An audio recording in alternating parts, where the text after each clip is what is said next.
Hello learners, today we are going to discuss about BPCC 103, that is Psychology of Individual Differences, and today we are just going to discuss about block 3, that is Indian Thoughts in Psychology.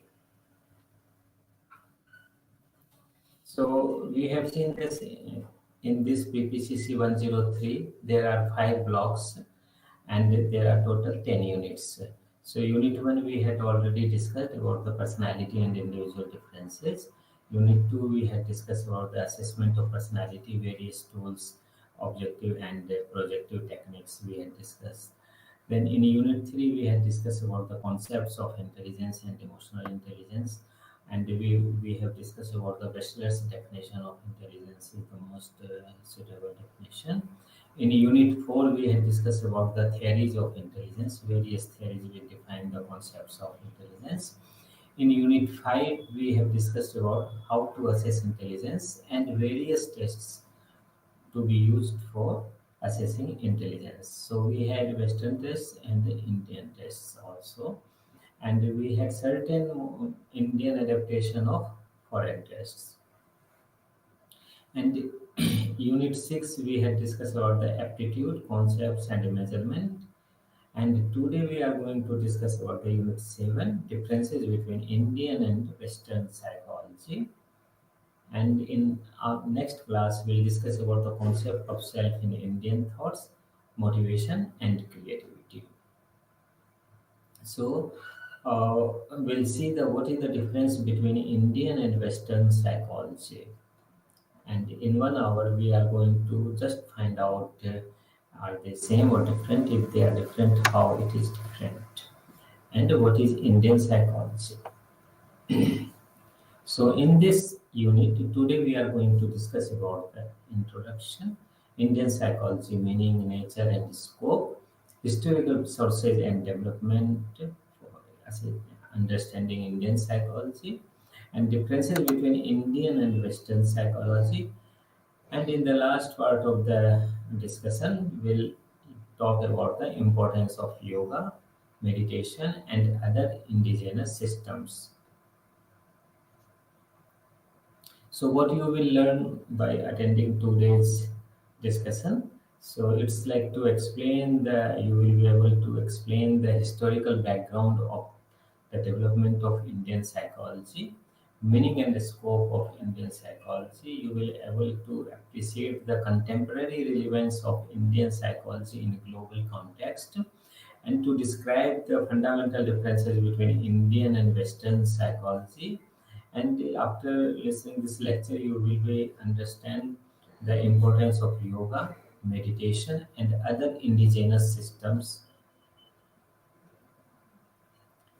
So most of the theories in Indian psychology are based on three major traditions, that is Hinduism, Jainism, and Buddhism. And the nature of consciousness, self, and mental activities are considered as part of religious and spiritual teaching and practices. They are viewed either as religious or as philosophical. So, in if we talk about the Indian psychology, so it is basically rooted in Hinduism, Jainism, and Buddhism, and we'll discuss in detail about these all three things. So, what is Indian psychology, meaning, nature, and scope? So, the term Indian psychology in contemporary literature has different meanings. It is either described in terms of spiritual views and sociocultural views. So, psychology in India is basically academic and professional status of psychology discipline in India. So, if we talk about like psychology in India, so it means that it's academic and professional status of psychology discipline in India. If we call about the Indian psychological thoughts, it means the psychological insights that are available in the scholarly literature produced by thinkers in the Vedic, Jaina, and Buddha tradition. So then we call it Indian psychological thoughts if they are based on Vedic, Jaina, or Buddhism. If we call it psychology with an Indian identity, it means the terms like Vedic psychology, Buddhist psychology, yoga psychology, Hindu psychology, and Jain psychology, and Dravidian psychology has been used by some authors, and these are part of Indian thought traditions and reflect Indianness. So all these psychology were rooted in, developed in our country. That's why it's called psychology within Indian identity. The psychology developed around the philosophy of an Indian thinker. So, like foundations of a school in psychology is led by the philosophical vision of one particular individual. For example, integral psychology was inspired by the integral vision of Maharshi Sri Aurobindo. So, it is the integrated various aspects of psychology by Aurobindo. Psychology of Indian people. So some psychologists adhere to socio-cultural viewpoint, primarily emphasize on understanding the behavior of Indian masses, and they may use Western ideas and methods also to understand psychology of Indian people.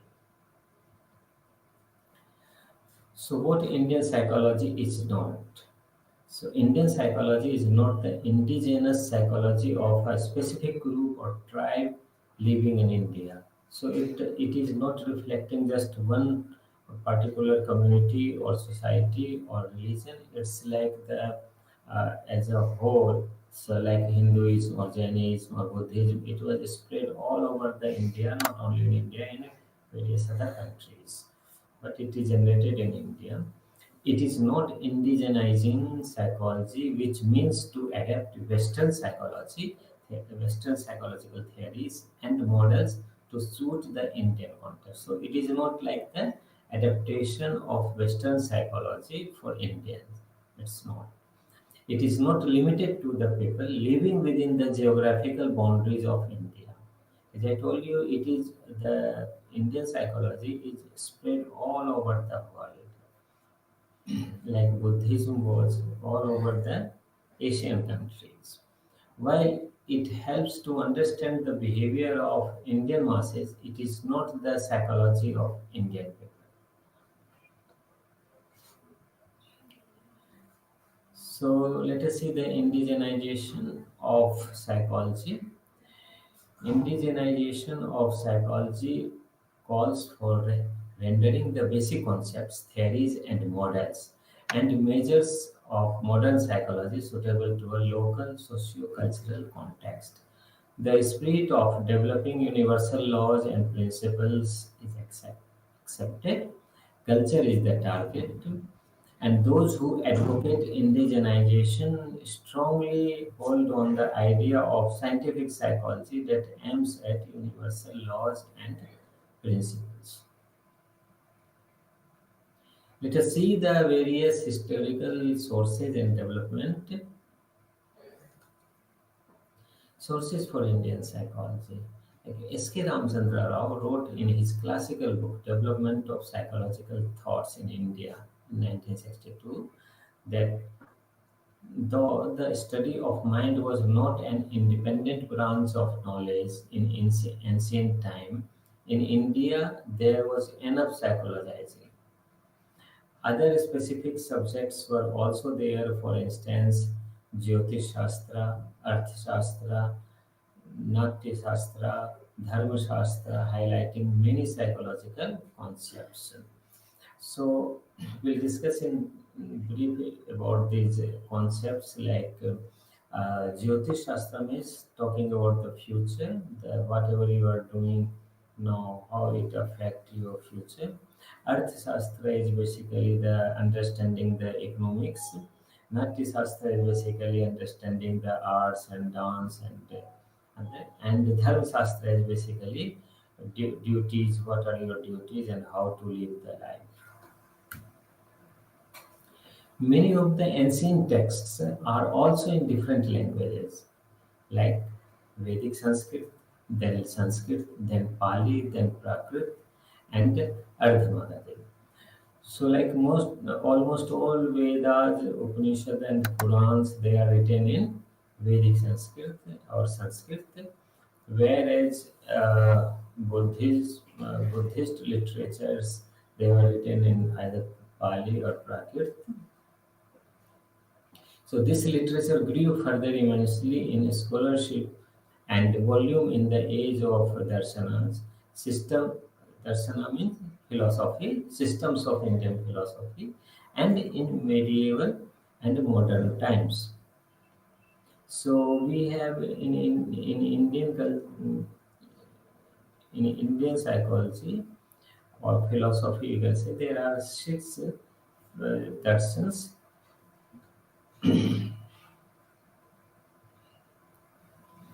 So Swami Vivekananda brought together all the ideas related to yoga and wrote his sutras to help go beyond all states of consciousness to reach what is called Kaivalya, that is also called moksha. Yeah. He has termed it as practical psychology. Patanjali aimed at transformation of a person to realize his true nature or identity as witness. It is a manual for self-realization. So basically, Patanjali focuses more on the yoga. So as I told you, there are six philosophy darsanas in Indian psychology or philosophy. These are Sankhya, Nyaya, Sankhya Yoga, Vaisheshik Yoga, Nyaya Yoga, then Vedanta. So there are six various yogas under this yoga. Patanjali Yoga is one of the way to explain the philosophy or life.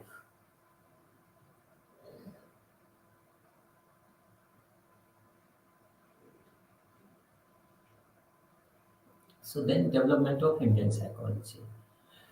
So in introduction of psychology in University of Calcutta started in 1906. This was the first time in our country. And Bharatiya Manashastra or Manas Shastra, that is the Sanskrit or Hindi equivalent of Western psychology. So the term was used that time, Bharatiya Manas Shastra or Bharatiya Manas Shastra. So many scholars use the term Indian psychology since the beginning of the 20th century. Some other scholars authored books under the title Buddhist psychology, Hindu psychology, and Jain psychology. The collection of all diverse viewpoints in Indian psychology in three volumes: Indian psychology, cognition, Indian psychology, emotion, and will and Indian psychology, epistemology of perception, Jadunath Sinha. And attempts to develop Indian psychology was viewed as a regressive movement going back to superstitions in 1980s. So this is basically paradox. Like the psychology was growing, but the way some of the people interpreting Indian psychology as a regressive movement. It is like going back because every solution or every symptoms try to look into the past and black people attempt to see the how Vedas or other things have explained such systems, such symptoms or such disease or the treatment modalities.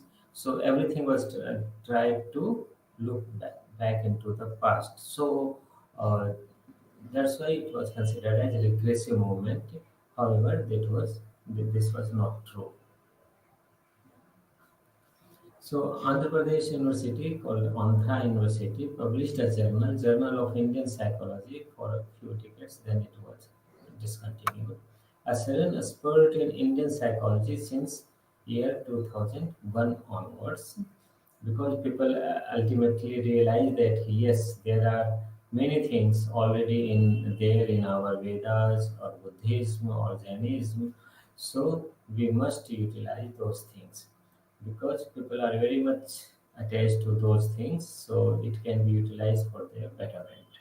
A few important publications include a systematic survey of Indian psychology by Srivastava, Perspectives on Indigenous Psychology by Mishra and Mohanty, and Handbook of Indian Psychology by Rao, Paranjape, and Dalal. Now let us see the difference between Indian and Western psychology.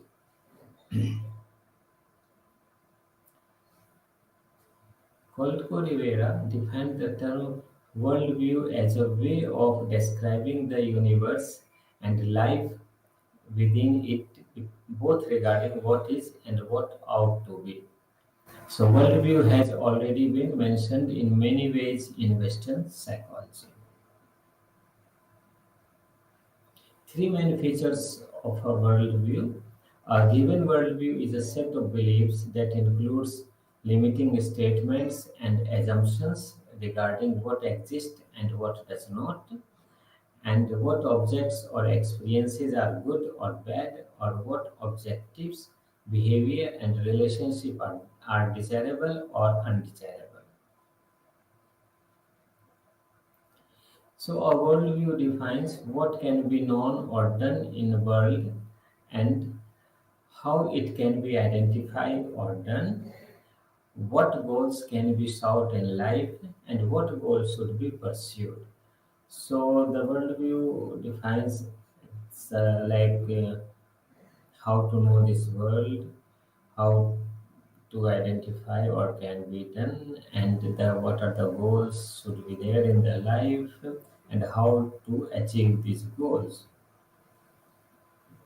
So, worldviews include assumptions that may be unproven and even unprovable. So, you can't prove or and it has not been proved. For example, God is there or not. So it has not been proved and it can't be proved because it is a matter of faith, belief. But these assumptions are superordinate and they provide the epistemic and ontological foundations for other beliefs within a belief systems. So such beliefs basically explains about the how the world created, how the people, how the life came on the earth, like Indian worldwide view, that is darsanas and dharma. Indian culture is characterized by a spiritual worldview, there is no doubt, and two terms, darshan and dharma, are used in India.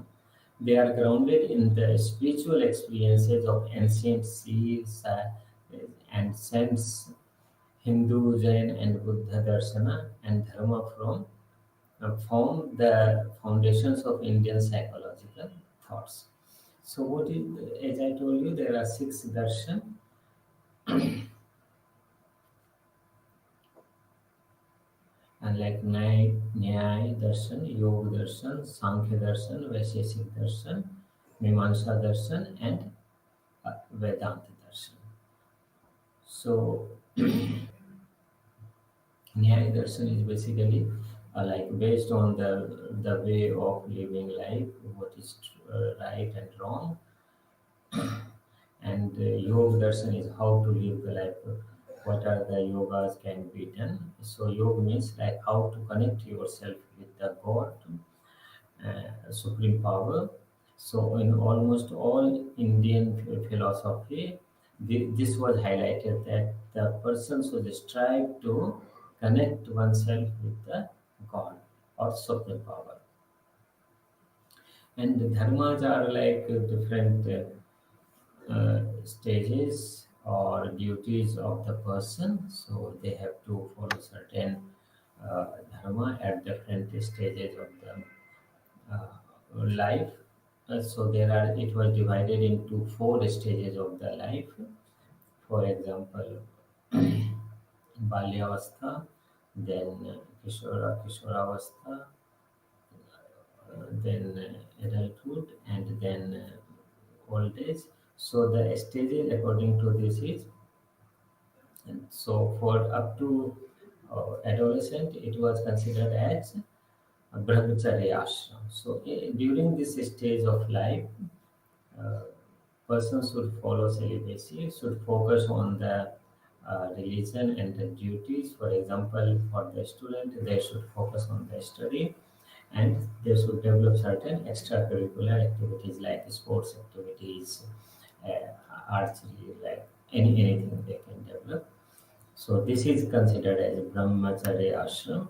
Then grihastha ashram. In grihastha ashram, the person they get married, they have children. So they are engaged in upbringing of their children, and then they are, because by that time their parents are getting older, so they focus on their parents also. They are engaged in the um, taking care of their elderly parents.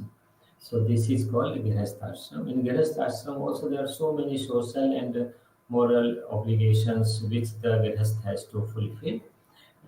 Like if there is some function, some occasion, or something bad happened in the distant relative, so this is the duty of the Grihastha to go and take part on those activities in events.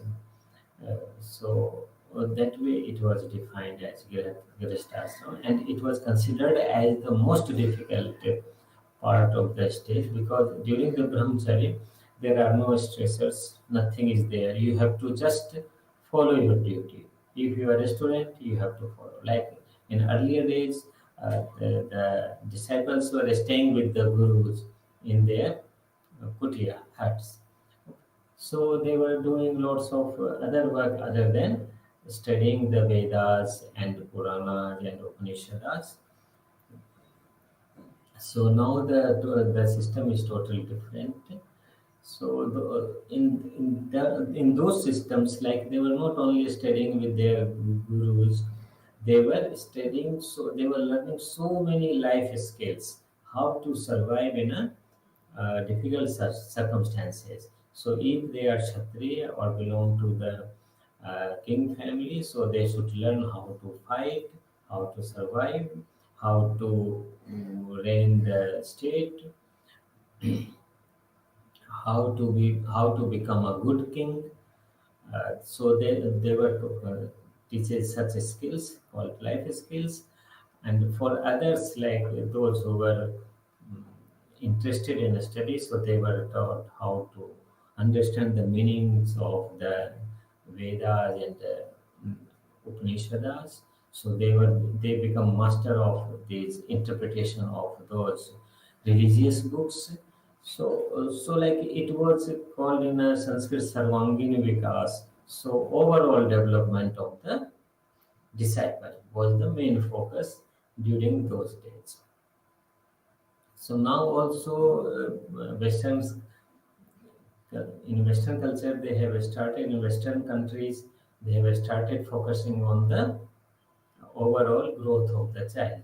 But now we have forgotten about this thing, and now every parents are behind the child to get good marks, and no one is focusing on the overall development of the child. So this is the like it must be rethink by the parents that why they are just focusing on the marks. There might be certain reasons like good marks will get a good position, the child may crack entrance, may get good admission in certain courses, or may get good job. Those things are there. But as we had discussed in emotional intelligence, can like if you have a high IQ, you are a high achiever, but you are not very comfortable in your position. You are not very comfortable in the office where you work. You are not very comfortable with your subordinates. You are not very comfortable with your boss. You are not very comfortable with your colleagues. It shows your emotional quotient is less. So why? Because you had only focused on the getting good marks, nothing else. So you have not learned certain life skills which are very much required for the survival, healthy survival of the person. So so that's why in ancient Indian time, uh, in almost all the darshanas, it was focused on the like overall growth of the child rather than just teaching the child to read and write or do calculations or get good marks. So that time also there was some competitions, those things, but the people are different for different things. So some of they train themselves to compete in reciting different mantras or chanting different shlokas from the Vedas, whereas certain were mm, participating in the archery competitions or some sports activity.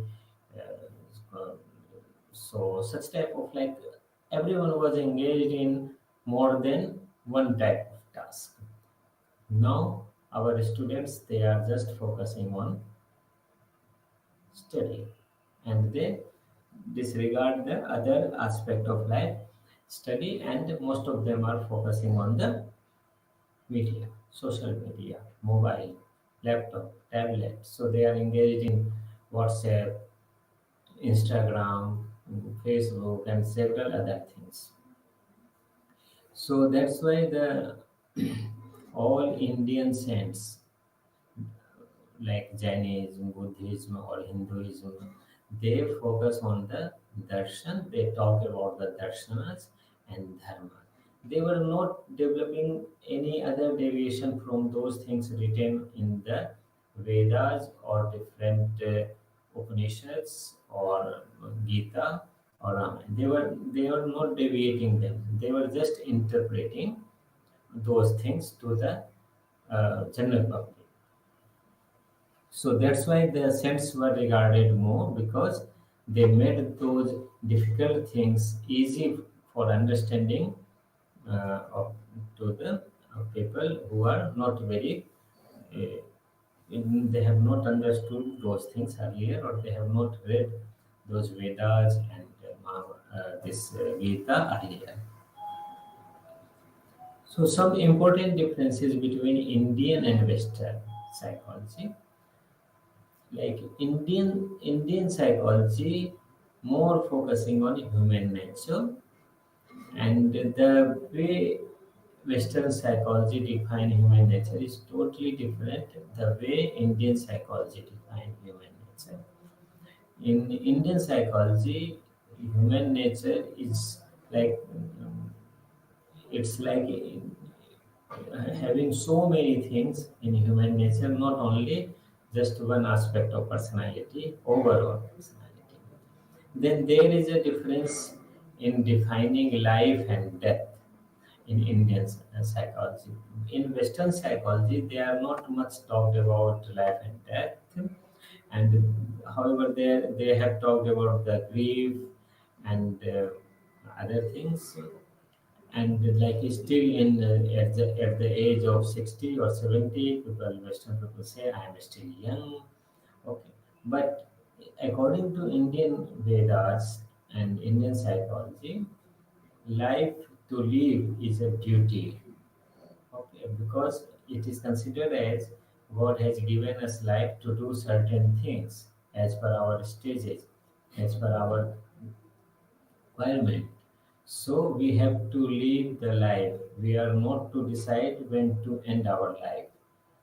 It's clearly mentioned in almost all uh, Indian religion, Hinduism, Buddhism, and Jainism. No one is supposed to end their life. However, there are certain process like when you have, as I have discussed about the like brahmacharya ashram, grihastha ashram, then another ashram is uh, sannyas ashram where the person just do certain religious works or teaches others or becomes sannyasi. And the fourth stage of that is vanprasthashram, where the person leaves the people, leaves the country and goes to into forest and live there or on a hill or mountain and or caves. So they end their life there. So it's like beautifully explained in our religion that how to live the life So it's that if you are in brahmacharya ashram, your duty is different. Like you have to study, you have to learn several life skills, you have to respect elders, you have to respect your teachers, you have to respect your parents, you have to obey them. Everything is clearly mentioned there. When you become girhast, like in grihast ashram, so you have to take care of your partner, life partner, you have to take care of children, you have to take care of parents, you have to do uh, lots of things to make them happy, and you should be always, you should be also feel happy by doing this because you are doing your duty. Then in sannyas ashram, you are, because you have uh, completed your other things, duties, your children are grown, and they are in job or they are doing certain things, they are earning their lives, they are married, they have their own children. So now you should focus on the, rather than feeling young and thinking that you are still can do lots of things at that stage, because you have completed your duty. So now your duty is to chanting mantras, engage yourself in religious activities, do some social works called sannyas ashram. And when you think that now nothing is left, you have done everything, and if you want to go to forest at that time, now it is not possible. So you can leave your family and stay alone in a cave or, or jungle or mountain. So, so all these four stages of life, it's defined very beautifully in Indian religions, and it is like you have to live. You can't escape. You can't avoid those stages, and you have to do all sort of things which are required to live. And death as perceived as a cycle, it's not like end point. In Indian religion, even in Jainism, in Buddhism, in all philosophy, six philosophies of four Vedas and 18 Upanishads, everything, like death is a cycle. Like it's there is a Garud Puran where it's very clearly mentioned what happens after the person, and it's like cycle. So everyone talks about the cycle. So it's not that oh finished, everything finished. So like whatever type of karma you have done in your life, after the death you have to uh, see all those things. You have to face the consequences of all those karmas. So if your karmas are good, you might be having good things. If your karmas are bad, you might be having bad things. So in explaining that death is not like end of life, it's like cycle. Okay, now in this cycle, now you are moving to the other life. So like in one of the Vedas, it's clearly mentioned how this cycle, like how the person become human being, and then how the things will, like when he become animal or insects, those things were clearly mentioned. So as Darwin has mentioned that we, our forefathers were chimpanzee or monkey or those things. So same way here also in Hindi religion, it was clearly mentioned about it's very difficult that if you die, like a human being died, so it's difficult to again get the human life. So there is a possibility that the person may get other animals alive. And here also they discuss about the Atma and Paramatma. Like those in Gita, it's clearly mentioned about the life and death. That those who do Nishkam karma means without any attachment, They do their work just to think that it is their duty and they must do. So they do not want praise, they do not want any reward for that. It's a different thing that they may get reward or praise, but they do not wish, they do not want, if I do this, I will get reward. If I do this work, my boss will say, well done, very good. They are not hungry for those type of thing. So it's called like Nishkam karma, when you are doing work without wanting any fruits of those actions, without wanting any results of those functions. So such Nishkam karma, if the persons do, so then the person may get moksha. So there will be no, the person may break the cycle, so he will not go into the other life cycle. He will not take again birth because he got the moksha. And but maximum of us, it's very difficult for us to not to seek consequences. We are, some of us are so crazy for getting reward or other things. So sometimes if we do not get, we get angry. No, this was I should have been given this thing.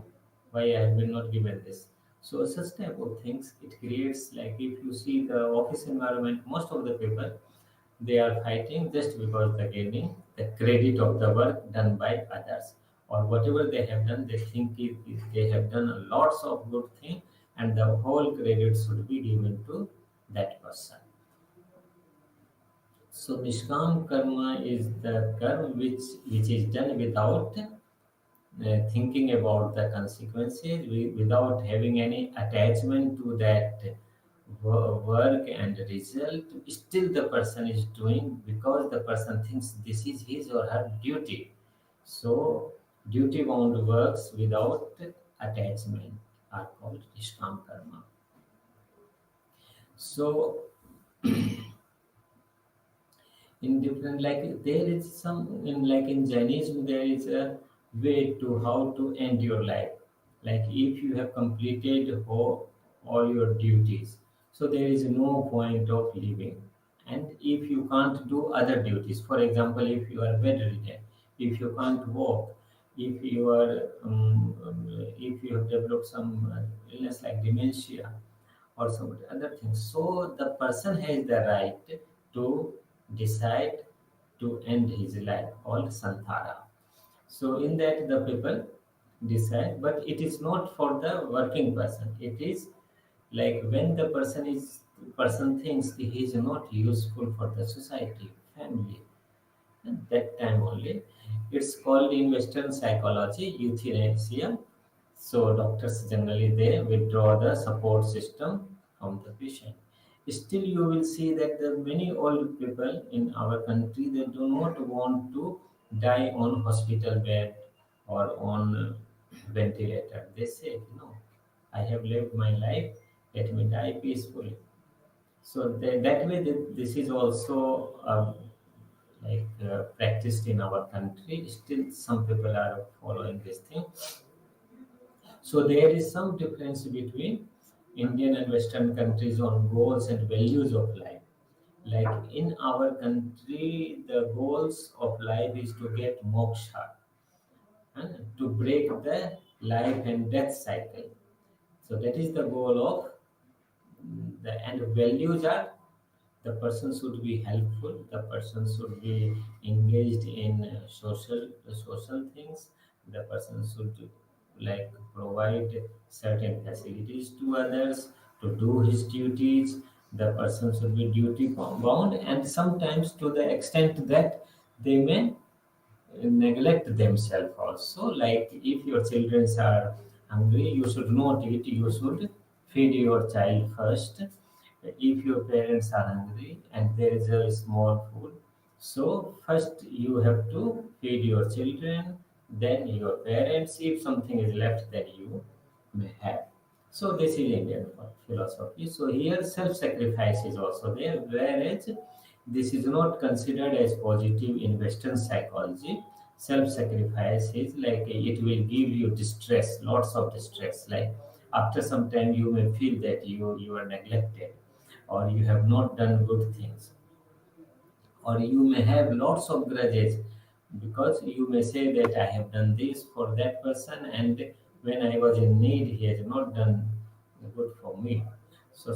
But here in Indian culture it was in the practice, and people were enjoying by sacrificing their things. So that is the difference between Indian and Western philosophy. In Western philosophy, the value of life is earning lots of money. That's why it is called materialistic society. It doesn't mean they do not have any goals, or they do not feel duty for their children or the parents. Nowadays, if you see compare Western and Indian culture, so Western people are more duty bound. So they know what they have to do for their children, what they have to do for their parents. Whereas in our country, they are not so much duty bound. Some of the couple, they do not take care of their children well. They do not want their old age parents to live with them. So such things. So it's totally changed. But if you talk about the Indian psychology, it was clearly there because it was based on the Indian philosophy. So again, the Indian and Western psychology is different on consciousness and the states of consciousness. So there are various stages of consciousness. There are three stages. One is like when you are awake, when you are in dream, and when you don't have any, when you are unconscious. So it is in one of the darshana called Vedanta Darshana. It was clearly mentioned that the world and everything is like a dream. So you think that he is your father, she is your mother, is your child, daughter, wife, husband. So you think, but when you get the knowledge, when you got the gyan, then you will understand that all these things are like dream. Like when you get awake, then you realize, oh, it was dream. So when you get moksha, you will realize that all these things were dreamlike. They were not real. But still we have to do, because these are the duty must be done during this stage. So Indian psychology talks about consciousness, mind and mental activities more than the Western psychology. About human natures, like the traditions agree that humans have specific instinctual or biological needs for food, security, sexuality, and sleep like other animals. But a person can sublimate or conquer his or her basic needs, emotions, passions, and desires. He or she has the potentiality to actualize and transforms into a superhuman being who may be called divine or God. So, like the person can sublimate, like if the person is engaged in only earning money, so after some times the person may realize, what I will do with this money when I become old? It has no use. So why can't you do certain good work to teach someone, to help the needy, to feed someone who is hungry? So that way you can like conquer your own needs, emotions, and passions, desires.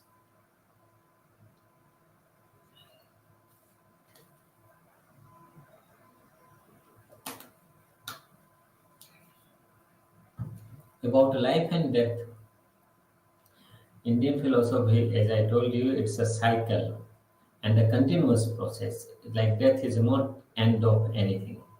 It's like part of the cycle. Like so, all organisms pass through this cycle, including insects. So bodily death is not the end of life force. It's called Jiva. So, or we say that ki Atma never dies. So Atma remains alive all the time. So it's like the like changing clothes. Those the same way the Atma changed the body. So now the Atma in the human body, next time the same Atma will be in animal body. So the cumulative karma of the several lifetimes is the force that keeps the cycle of birth and death is going. So karma is the prime motivating factor for our actions. Humans can consciously choose to break this cycle in a particular life period and put an end of this process called moksha or liberation. So, like karma is the prime motivating factor for our actions. So we have to do the karma, and so if we do not do karma, so then it is like we have not done our duty well. So we'll get the in next birth cycle we'll get the different life which is not so enjoyable.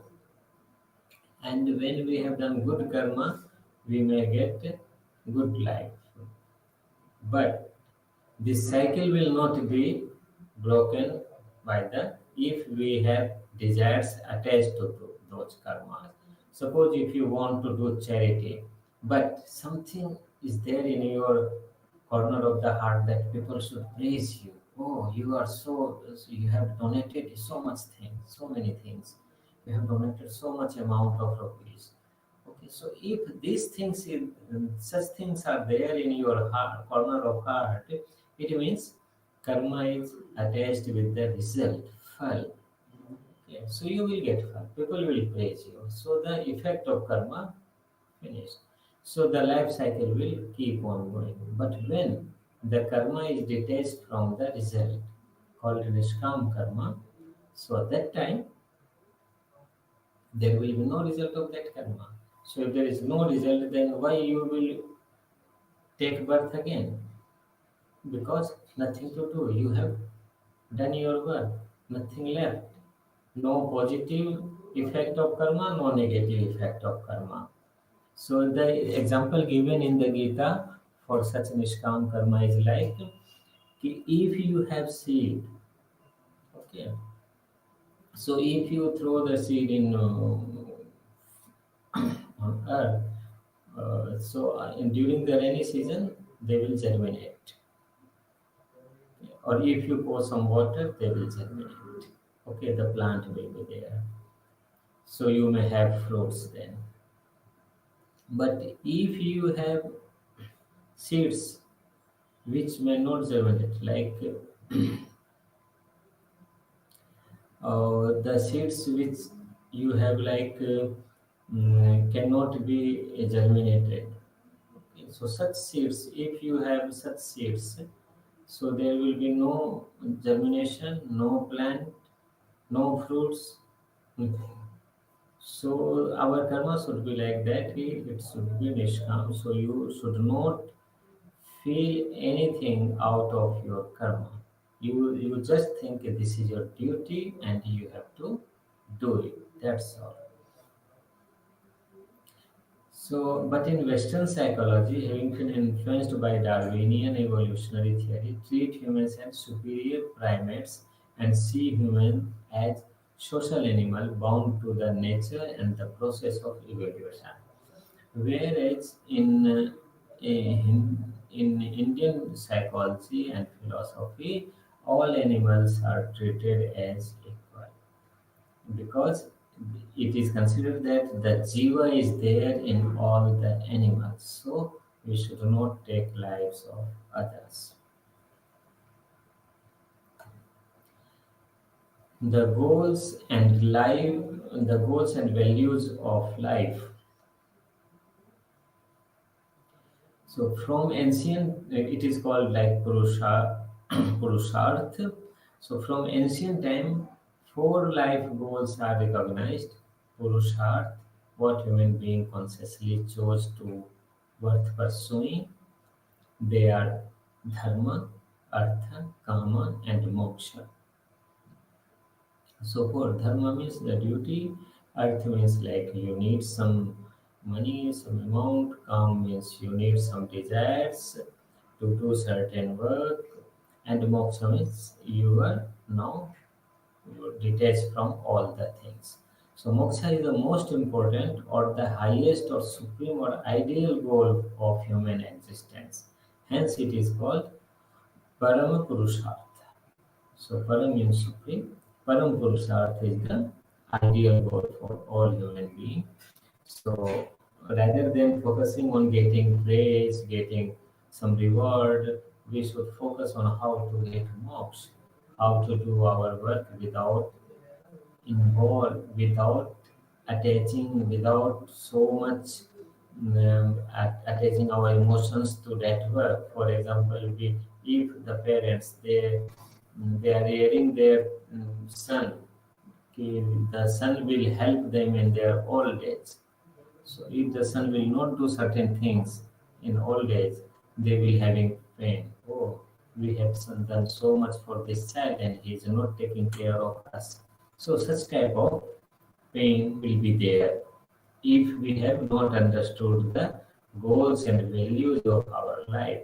So we must know the all the four purushartha, dharma, arth, karma, and moksha. Then talking about consciousness and states of consciousness. Just one more thing, like in Western psychology, it's nowhere it's talked about the moksha, and it's like they focus on the karma and the result. So in modern psychology, only three states are accepted to define consciousness, that is waking, dream, and deep sleep states. Okay. So waking states, we usually recognize ourselves as the subject, person experiencing the world which is outside through our sensory organs and understanding them with the help of memory of past experiences and listening. So this is called waking. Like I am waking as of now. You are listening to my talk. That is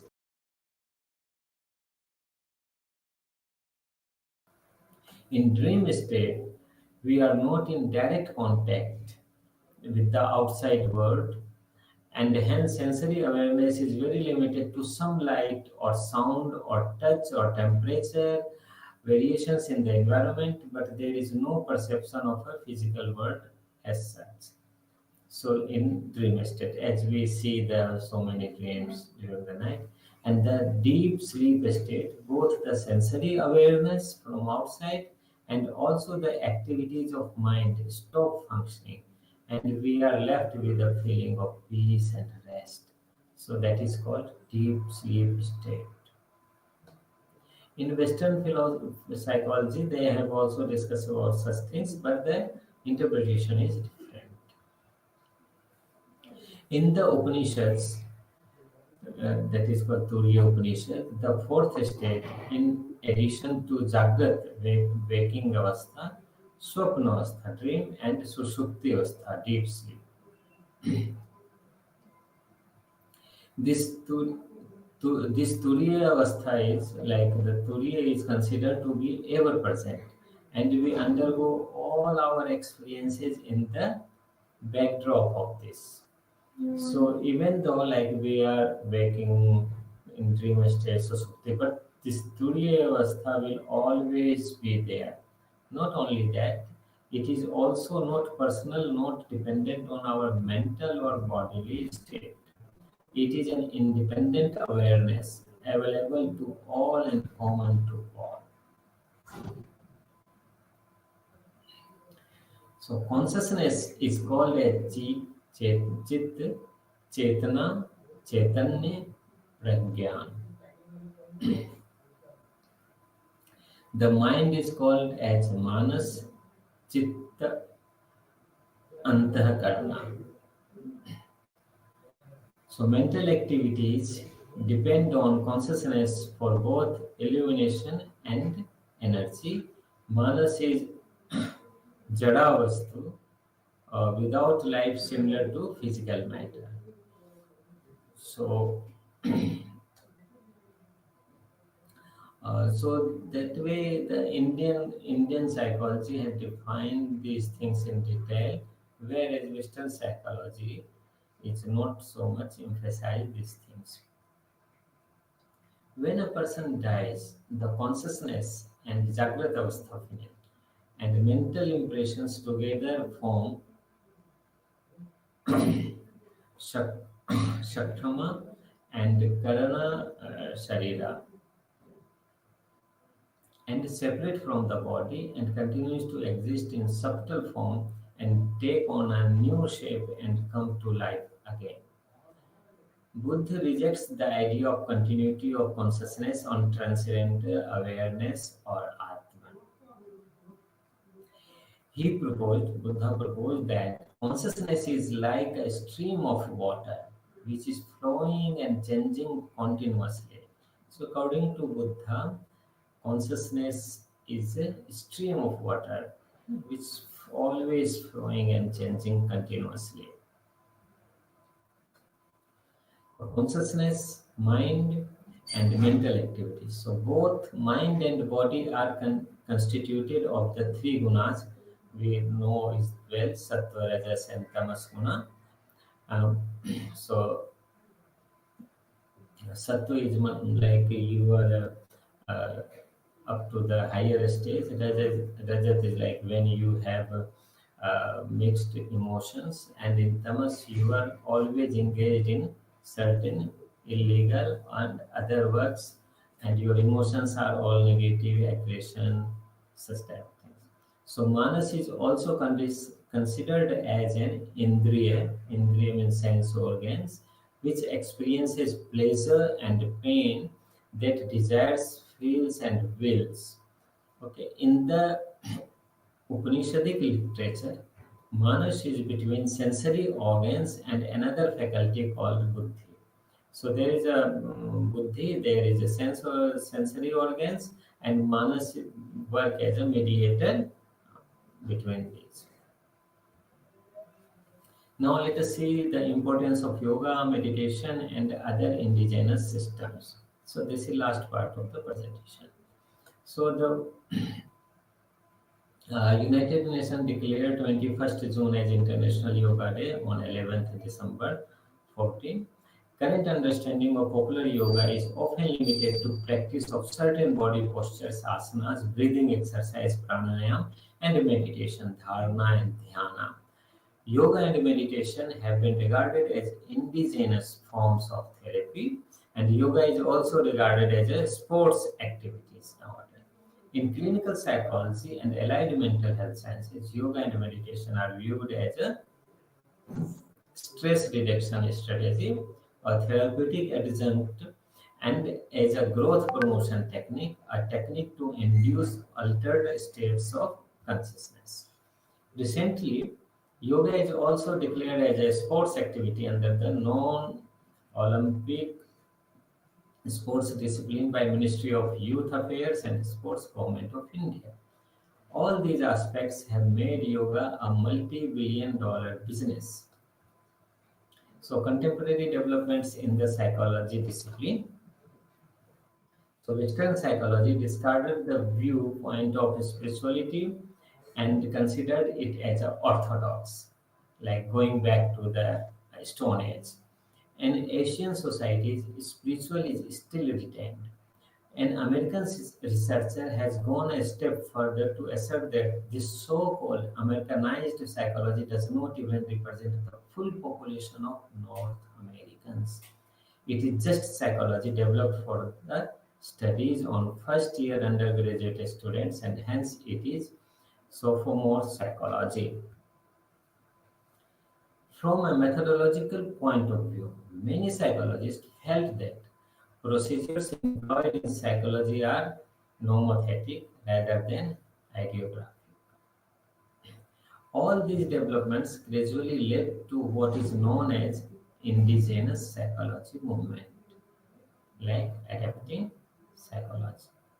In the 19th century, physical and natural scientists proposed that consciousness is primary, not matter in the universe. With this change of perspective, spiritual texts of Vedic tradition came in limelight, while transpersonal psychologists tried to explain phenomena like out-of-body experiences and near-death experiences on the basis of traditional aspects. And the psychology, the branch of psychology which studies this is called parapsychology. And a group of psychologists influenced by social constructivism argue that since culture and psyche are integrally related, it is impossible to develop universal psychological concepts, theories, models, and principles. They argue for developing culture specific psychologies. And sensory organs receive impressions from the external worlds, manas process, and submit it buddhi for its decision. Buddhi borrows the light of consciousness for its functioning. And buddhi is also added by chitta, which is a storehouse of all our past impressions and knowledge, and hence it is called a memory bank. So we had studied about the Indian psychology, meaning nature, historical sources and development, differences between Indian and Western psychology, and importance of yoga, meditation, and other indigenous systems. Thank you.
ఈరోజు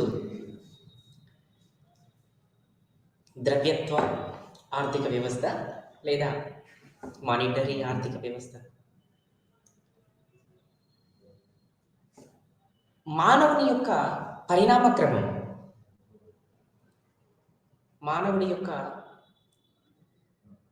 అంటే సామాజిక ఎదుగుదలతో పాటు సామాజిక చైతన్యంలో వచ్చేటువంటి మార్పులతో పాటు ఆర్థిక కార్యకలాపాలలో కూడా అనేకమైనటువంటి మార్పులు వచ్చాయి.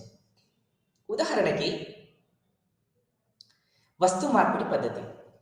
అంటే మరి వస్తు మార్పిడి పద్ధతి అన్నది ఏర్పడక ముందు, పరిగణలోకి రాకముందు మానవుడు ఉన్నాడా అంటే లేడా అంటే మానవుడు ఉన్నాడు.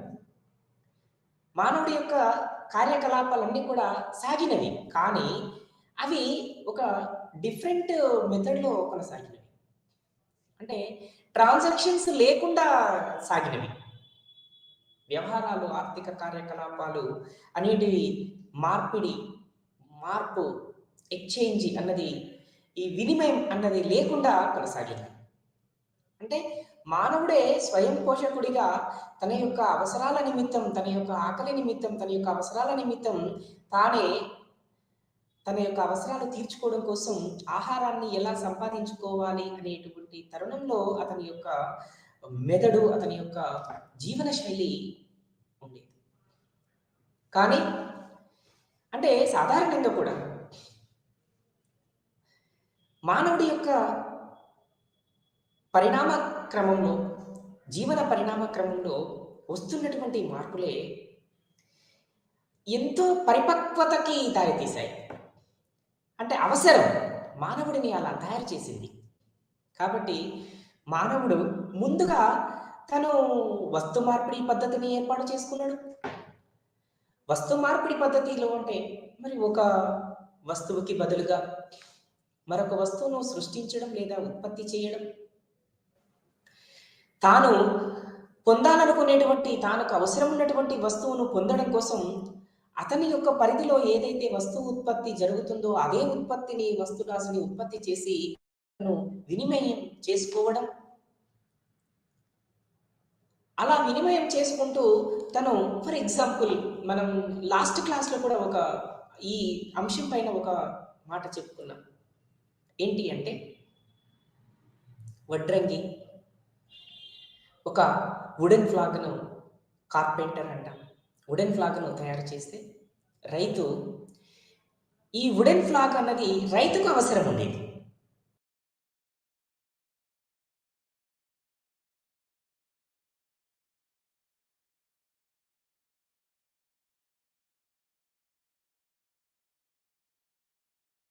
కార్పెంటర్, వడ్రంగి తయారు చేసేవారు, చేతి కుల వృత్తులు.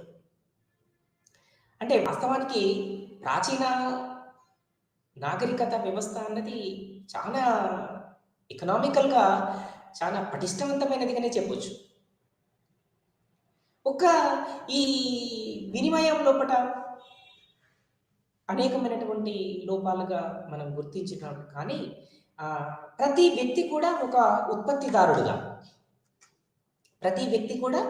ఉత్పత్తిదారుడుగా మారడానికి అవకాశం కల్పించినటువంటి వ్యవస్థ. ఆ పరిణామ క్రమం నుండి మానవుడు ఎంతో నేర్చుకున్నాడు. అదేవిధంగా అతని యొక్క జీవన విధానం లోపల, జీవన పరిణామ క్రమం లోపల వచ్చినటువంటి మార్పులకు అనుగుణంగా, అవసరాలకి అనుగుణంగా, చైతన్యానికి అనుగుణంగా వస్తు మార్పిడిని పద్ధతిని ఎంచుకున్నాడు. సాధారణంగా ఒక వస్తువుకు బదులుగా మరొక వస్తువును మారకం చేసుకోవడం, తనకి ఒక వస్తువు పొందాలనుకుంటే, కావాలనుకుంటే మరొక వస్తువును ఉత్పత్తి చేసి ఆ ఉత్పత్తి అయిన వస్తువుని వినిమయం చేసుకునేవాడు. పశువుల ద్వారా కావచ్చు, వస్తువుల ద్వారా కావచ్చు, ధాన్యం ద్వారా కావచ్చు. ఇలా వస్తు మార్పిడి పద్ధతి అన్నది చాలా కాలం కొనసాగుతూ వచ్చింది. కానీ ఇందులో అనేకమైనటువంటి లోపాలు ఉన్నాయి. సాధారణంగా మనం లాస్ట్ క్లాస్లో కూడా డిస్కస్ చేసాం, మాట్లాడుకున్నాం. ఏంటి అంటే వినిమయ మాంద్యం లోపం కావచ్చు, తర్వాత మార్పిడి కావచ్చు, విలువల కొలమానంలో లోపాలు కావచ్చు, వినిమయ మాంద్యంలో లోపాలు కావచ్చు, మూలనిధిలో లోపాలు కావచ్చు, తర్వాత ఒక వ్యక్తి నుండి ఒక వ్యక్తికి మార్పిడి చేయడంలో లోపాలు కావచ్చు. దీని ద్వారా వ్యక్తి లోపల ఒక రకమైనటువంటి ఒక ఆలోచన తట్టింది. అంటే ఈ విధంగా వస్తువులకి బదులుగా మరొక మారకం విలువ అనేది నేను ఉంటే బాగుండు అనుకున్నాడు. కాబట్టి ఏం చేశాడు అంటే సముద్రంలో లభించేటువంటి గవ్వలని వినిమయ మారకంగా తను అంగీకరించాడు, తీసుకున్నాడు. ఆ విధంగా ఒక వ్యక్తికి తను ఏదైనా వస్తువుని వినిమయం చేసుకునే సందర్భంలో ఒక 4 గవ్వలు కానీ, ఒక 5 గవ్వలు కానీ అట్లా ఇచ్చేవాడు. అంటే మళ్ళీ తిరిగి ఆ వ్యక్తి మరొక వ్యక్తికి ఆ గవ్వలని ఇచ్చి తనకు కావాల్సినటువంటి వస్తువులని పొందాడు. ఇగో ఈలాగా ఈ దశలో వస్తు మార్పిడి పద్ధతి అన్నది కొద్ది కొద్దిగా రూపాంతరం చెంది ఈ గవ్వల రూపంలో కొంత మారకానికి దోహదపడింది. ఆ తర్వాత క్రమక్రమంగా మరి గవ్వలతోటి మొదలైనటువంటి మారకం క్రమక్రమంగా అది నాణ్యాల వైపు సైడు తీసుకొచ్చింది ఈ వ్యవస్థ.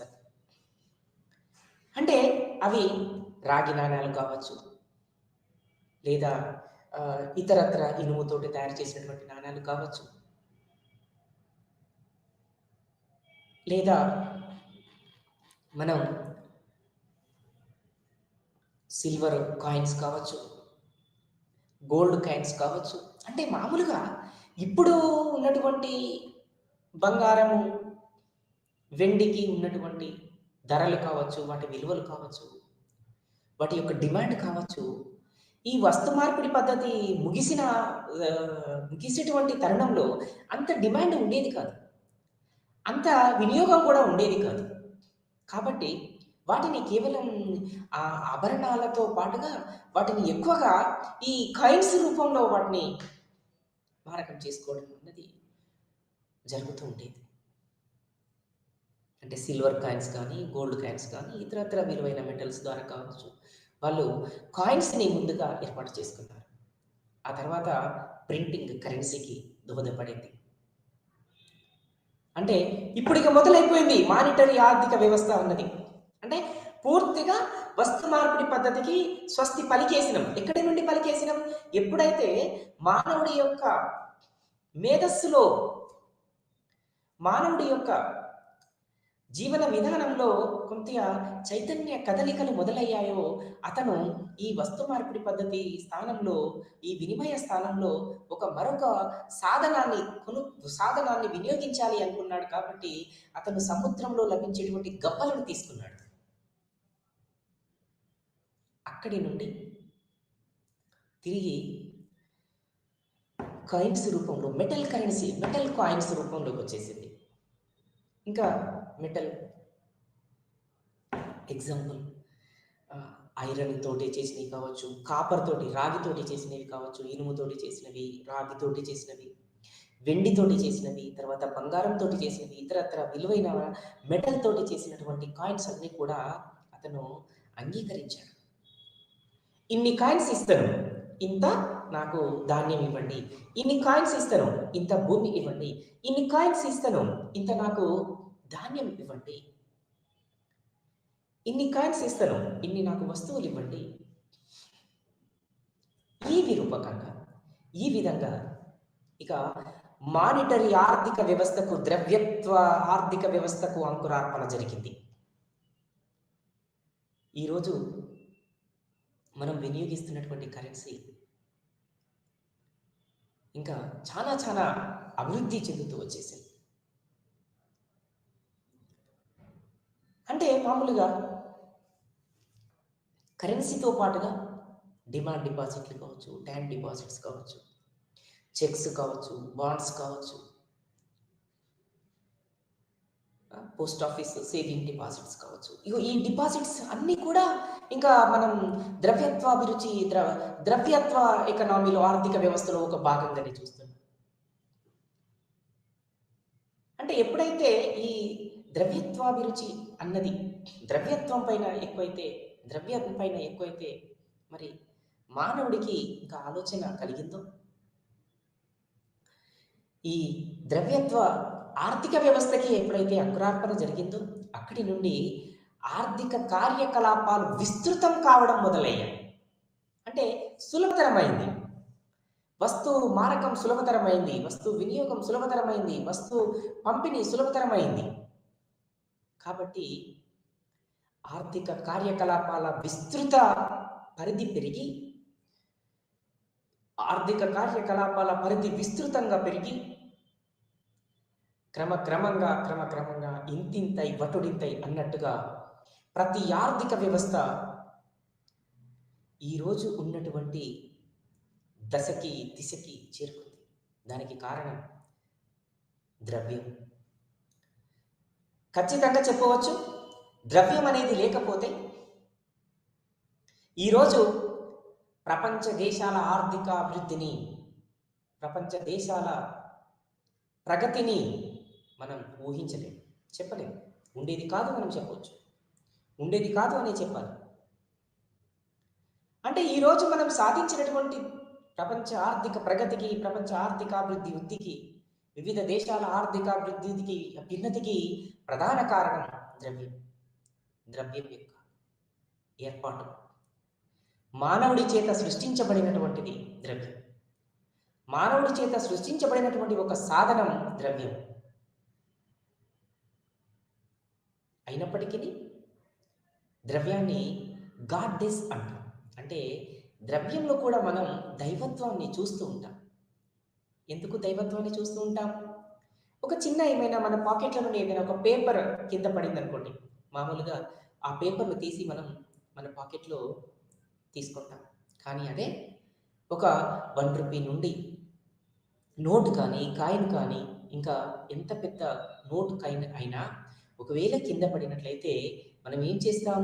ఆ నోటు, ఆ కాయిన్ తీసుకొని మనం కళ్ళకు ఇలా దగ్గరగా చూపించి, కళ్ళకు అద్దినట్టుగా చూపించి మళ్ళీ తిరిగి మనం పాకెట్లో పెట్టుకుంటాం. దీన్నే ద్రవ్యత్వాన్ని, ఉన్నటువంటి ఒక గొప్పతనాన్ని దైవత్వంగా మనం చూస్తూ ఉంటాం. ఇది మన సాంప్రదాయంలో ఒక భాగం. గాడ్డెస్ అంటాం. అందుకే దైవత్వంగా కలిగి ఉండటం.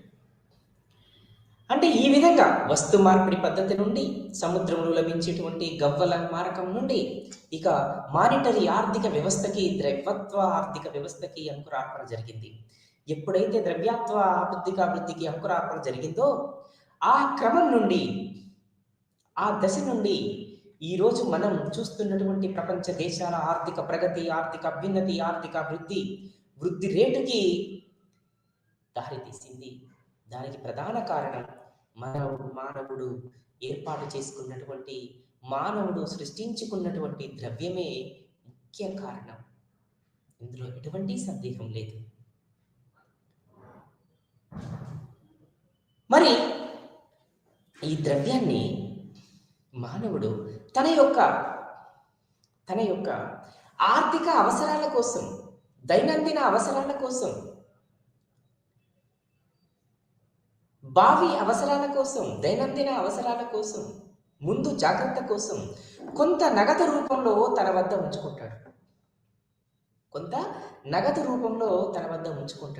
ఉంచుకోవడానికి ఇష్టపడతాడు. దీనినే డిమాండ్ అంటారు, ద్రవ్య డిమాండ్ అంటారు. మరి సాధారణంగా ప్రజల వద్ద ఉన్నటువంటి ఆర్థిక కార్యకలాపాల ఉపయోగార్థం ఆర్థిక వ్యవస్థలో అందుబాటులో గల అన్ని రకాల ద్రవ్యాలను కలిపి ద్రవ్య సప్లై అంటారు. అంటే ఆర్థిక కార్యకలాపాల ఉపయోగార్థం ఆర్థిక వ్యవస్థలో అందుబాటులో గల అన్ని రకాలకు సంబంధించినటువంటి ఆర్థిక వనరులన్నింటినీ ద్రవ్య సప్లైగా పిలుస్తూ ఉంటారు. ఇటు ద్రవ్య సప్లై, ఇటు ద్రవ్య డిమాండ్. ఇవి రెండు కలిసి మరి ద్రవ్యానికి ఉన్నటువంటి విలువని నిర్ధారిస్తాయి అనుకున్నాం. అంతేకాకుండా మరి ద్రవ్యత్వ సమతుల్యానికి కూడా దారి తీస్తాయి అనుకున్నాం. అంటే సాధారణంగా ఆర్థిక వ్యవస్థలో ద్రవ్య సప్లై, ద్రవ్య డిమాండ్ అనేది వడ్డీ రేటు పైన ఆధారపడి ఉంటుంది అని కూడా చెప్పుకున్నాం. ఈ విధంగా మరి ఒక ద్రవ్య సప్లై అంటే అందుకే ఇక్కడ మనం అన్ని రకాల ద్రవ్య వనరులు అన్నాం. మరి అన్ని రకాల ద్రవ్య వనరులు అన్నప్పుడు అవి డిమాండ్ డిపాజిట్లు కావచ్చు, ఫిక్స్డ్ డిపాజిట్లు కావచ్చు, సేవింగ్ డిపాజిట్లు కావచ్చు, టైం డిపాజిట్లు కావచ్చు, ఇతరత్ర చెక్స్, బాండ్స్, షేర్స్ కావచ్చు, ఇవన్నీ కూడా ఇతరత్ర వనరులు అన్నాం. వీటన్నింటినీ కూడా ద్రవ్య సప్లైలో ఒక భాగంగా చూస్తూ ఉంటాం. మనం దీన్ని లాస్ట్ క్లాస్లో కూడా చెప్పుకున్నాం. M1, M2, M3, M4 ఇవన్నీ కూడా మరి ద్రవ్య సప్లైలో భాగమే అని మనం డిస్కస్ చేశాం. సాధారణంగా దేశ ఆర్థిక వ్యవస్థ మరియు ఆర్థిక అభివృద్ధి వస్తు మార్కెట్ పైన ఎలానైతే ఆధారపడి ఉంటుందో అలాగే ద్రవ్యత్వ మార్కెట్ పైన కూడా అలానే ఆధారపడి ఉంటుంది. అంటే as well as goods market as well as money market. అంటే ఇక్కడ ద్రవ్యత్వం పైన కూడా మరి ఆధారపడుతుంది అనుకుంటున్నాం. అంతేకాకుండా వస్తు మార్కెట్ లాగానే మరి వస్తు డిమాండ్, వస్తు సప్లై, వస్తువులకు ఉన్న డిమాండ్, వస్తువులకు ఉన్న సప్లైలు కలిసి మరి ఇక్కడ వస్తు మార్కెట్ సమతుల్యాన్ని నిర్ణయిస్తాయి, వస్తు మార్కెట్ సమతుల్యాన్ని నిర్ధారిస్తాయి. అలాగే ఇక్కడ ద్రవ్యత్వ మార్కెట్లో కూడా, మనీ మార్కెట్లో కూడా, అసెట్ మార్కెట్లో కూడా, అంటే ఎందుకు ఇక్కడ అసెట్ అనేటువంటి పదాన్ని వాడుతున్నాం మనం? అసెట్ అనేది ఒక ఆస్తిలాగా మనం చెప్తుంటాం కదా. మరి ఆస్తి మార్కెట్, అసెట్ మార్కెట్ అని ఎందుకు ఇక్కడ పిలుస్తున్నాం, వాడుతున్నాం అంటే ద్రవ్యం అనేది ఒక అసెట్ లాంటిది. ప్రతి వ్యక్తికి, ఒక వ్యక్తికి కానీ ఒక సంస్థకి కానీ ద్రవ్యం అనేది ఒక అసెట్ లాగానే మనం చూస్తుంటాం. అంటే ఒక వ్యక్తికి ఉన్నటువంటి ద్రవ్యం పైన ఉన్నటువంటి డిమాండ్ ఎంత ఉంది, ఏ మేరకు ఉంది? మరి ఒక వ్యక్తి కొంత నగదు మొత్తాన్ని తన వద్ద నిల్వ ఉంచుకోవడానికి సిద్ధపడ్డాడు, కానీ ధరల స్థాయి పెరిగింది. మరి ధరల స్థాయి పెరిగినప్పుడు ఏం చేస్తాడు? ఇంకా అధిక మొత్తాన్ని తన వద్ద నగదు రూపంలో ఉంచుకోవడానికి ఇష్టపడతాడు, సిద్ధపడతాడు. దీనినే ద్రవ్య డిమాండ్ అనొచ్చు. ఇంకా ద్రవ్య సప్లై అంటే అన్ని రకాల కార్యకలాపాలు, అవసరాలు, ఉపయోగాల కోసం అందుబాటులో ఉన్నటువంటి అన్ని రకాల ద్రవ్య వనరులను కలుపుకొని ద్రవ్య సప్లైగా పిలుస్తూ ఉంటాం. అందులో M1, M2, M3, M4గా కూడా వీటిని మనం వివరించడం, వర్గీకరించుకున్నాం. సాధారణంగా వస్తు మార్కెట్కి, ఇక్కడ ద్రవ్యత్వ మార్కెట్కి రెండిటికి కూడా డిమాండ్ సప్లైలే ప్రధాన కారకములుగా మిగులుతాయి. అంటే ఇవి రెండు కూడా, ఈ ద్రవ్యత్వానికి ఉన్న ద్రవ్య డిమాండ్ కానీ, ద్రవ్య సప్లై కానీ, ఇవి రెండు కూడా ద్రవ్యానికి ఉన్నటువంటి విలువని కానీ, ద్రవ్యానికి ఏ విధంగా మార్కెట్లో సమతుల్యం అనేది ఉంటుంది కానీ అన్నది నిర్ధారిస్తాయి. ద్రవ్యం కూడా ఒక ఆర్థికమైనటువంటి ఒక ఆస్తిగా మనం చూడొచ్చు, ఒక ఫైనాన్షియల్ అసెట్గానే మనం చూడొచ్చు, చూస్తున్నాం కూడా. అంటే సాధారణంగా ఈ ట్రాన్సాక్షన్స్ డిమాండ్ ఫర్ మనీ అనేది ఎప్పుడు కూడా ఈ రియల్ డిమాండ్ ఫర్ మనీకి సమానంగా ఉంటుంది. ఒక వ్యక్తి ఎంత సగటు డిమాండ్ చేస్తున్నాడు, మరి ఒక వ్యక్తి ఎంత నామినల్గా డిమాండ్ కలిగి ఉన్నాడు, డిమాండ్, రియల్ డిమాండ్ అనేది, నిజ డిమాండ్ అనేది ఏ విధంగా ఉంది అంటే ఈ నామినల్ డిమాండ్ ఫర్ మనీ అనేది రియల్ డిమాండ్ ఫర్ మనీకి సమానంగా ఉంటుంది. ఇక్కడ మనం చెప్పుకున్నటువంటి అంశాలు, ఈ ట్రాన్సాక్షన్స్ డిమాండ్ ఫర్ మనీ అనేది ఎప్పుడు కూడా రియల్ డిమాండ్ ఫర్ మనీకి సమానంగా ఉంటుంది. ఈ నామినల్ డిమాండ్ ఫర్ మనీ అన్నది కూడా రియల్ డిమాండ్ ఫర్ మనీకి సమానంగా ఉంటుంది. అంటే సగటున ఒక వ్యక్తి ఎంత డిమాండ్ చేస్తున్నాడు అనేది నామినల్ డిమాండ్గా చూస్తుంటాం. రియల్ డిమాండ్ అనేది ద్రవ్యం యొక్క ఒక యూనిట్లో ఒక వ్యక్తి ఎంత వస్తురాశిని కొనుగోలు చేస్తున్నాడు, కొనడానికి సిద్ధపడుతున్నాడు, ఎన్ని వస్తువులు కొనగలుగుతున్నాడు అనేది ఇక్కడ ద్రవ్యం యొక్క డిమాండ్, నిజ డిమాండ్, రియల్ డిమాండ్, నిజ డిమాండ్గా చెప్పుకుంటాం. దీనిని ఒక చిన్న ఈక్వేషన్ ద్వారా కూడా చెప్పుకోవచ్చు. అంటే సాధారణంగా L+BH = WN/P.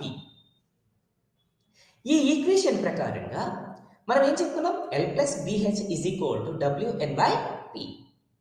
మామూలుగా ఎప్పుడైనా కూడా ఈ P అంటే ప్రైస్ లెవెల్ వస్తుంది, ధరల స్థాయి అని వస్తుంది. ఇంకా అందులో మనకు డౌట్ లేదు. ఎందుకు మ్యాక్రో ఎకనామిక్స్లో ఎక్కడ మనకు P అనే అంశం వచ్చినా కూడా అది ధరల స్థాయిని ఇండికేట్ చేస్తుంది, ధరల స్థాయిని రిప్రజెంట్ చేస్తుంది అని, మనం ప్రైస్ లెవెల్ని రిప్రజెంట్ చేస్తుంది అని మనం అనుకోవచ్చు.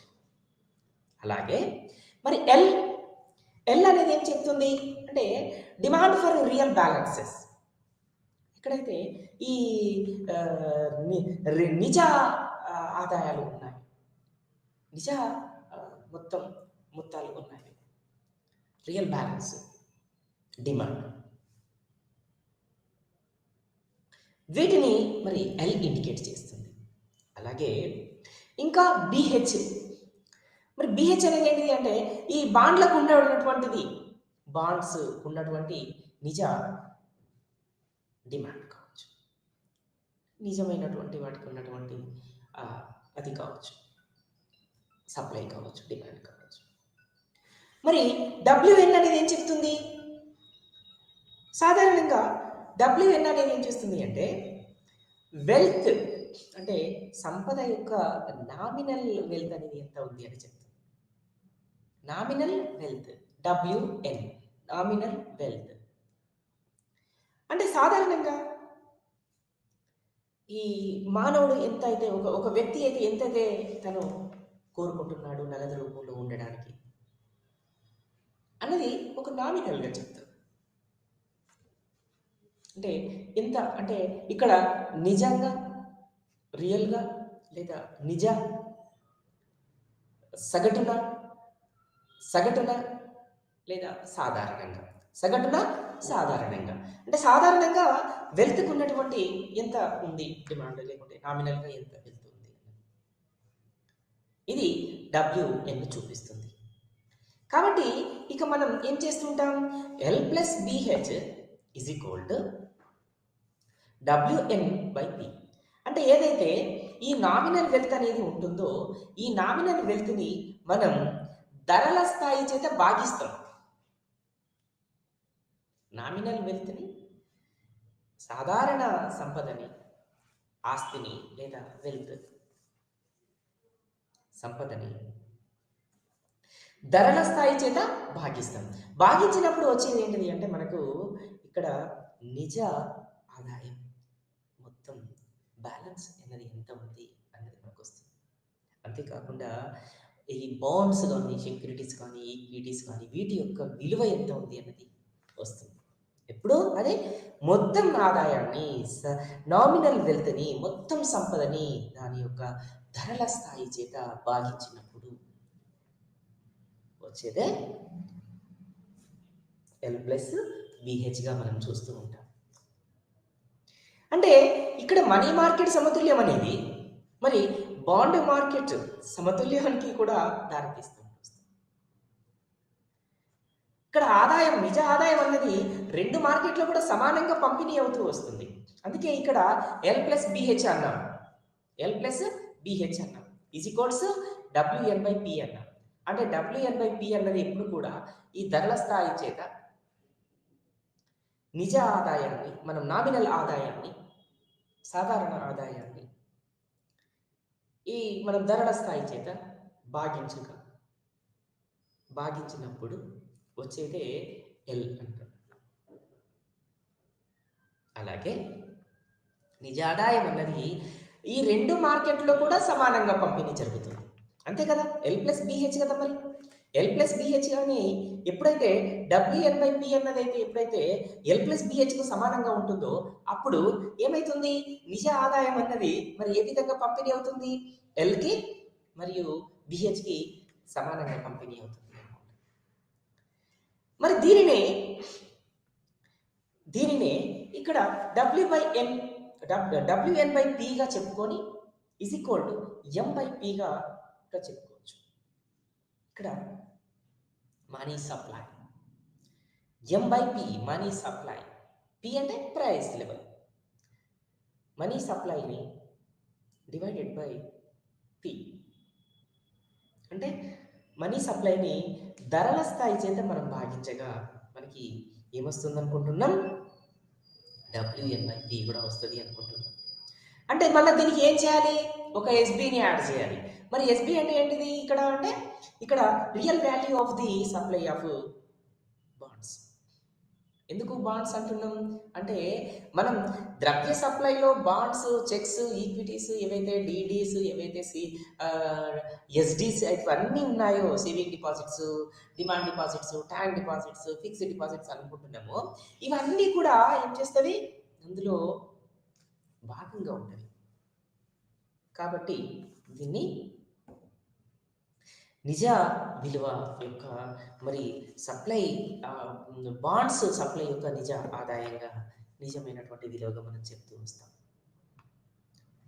దీనినే మరొక విధంగా కూడా మనం ముందుగా L plus BH is equal to MP by Pగా కూడా చెప్పుకోవచ్చు. ఎందుకు అంటే మనీ సప్లై ప్రైస్, మనీ సప్లైకి ఉన్నటువంటి ప్రైస్, దీనిని డిమాండ్ డివైడెడ్ బై ధరల స్థాయి చేత మనం భాగించినప్పుడు కూడా L ప్లస్ BH అనేది వస్తుంది. మళ్ళీ దీనికి మనం ఏం యాడ్ చేసుకోవాలి? ఏం దానికి ప్లస్ చేయాలి అంటే SBని ప్లస్ చేయాలి. మరి ఇక్కడ SB అంటే ఏంటి? మళ్ళీ అంటే నిజ విలువ. దేని నిజ విలువ? బాండ్ సప్లైలకు ఉన్నటువంటి నిజ విలువని దీనికి మళ్ళీ యాడ్ చేసుకున్నాం, ప్లస్ చేస్తాం. అప్పుడు ఒక ఎగ్జాక్ట్లీ విలువ తెలుస్తుంది. అదే L ప్లస్ BH.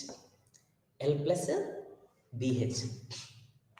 మరి ఒక వ్యక్తి లేదా కుటుంబం దైనందిన అవసరాల కోసం కానీ, లేదా దాని మనీకి ఉన్నటువంటి డిమాండ్ కానీ, లేదా ద్రవ్యానికి ఉన్నటువంటి డిమాండ్ కానీ, ముందు జాగ్రత్త కోసం కానీ, భవిష్యత్ అవసరాల కోసం కానీ, వ్యక్తులు కానీ, సంస్థలు కానీ కొంత ద్రవ్యాన్ని కానీ, కొంత నగదును కానీ, నగదు రూపంలో కానీ ఉంచుకోవడం, దీన్ని నిజ ఆదాయం అని కూడా మనం పిలుస్తూ ఉంటాం.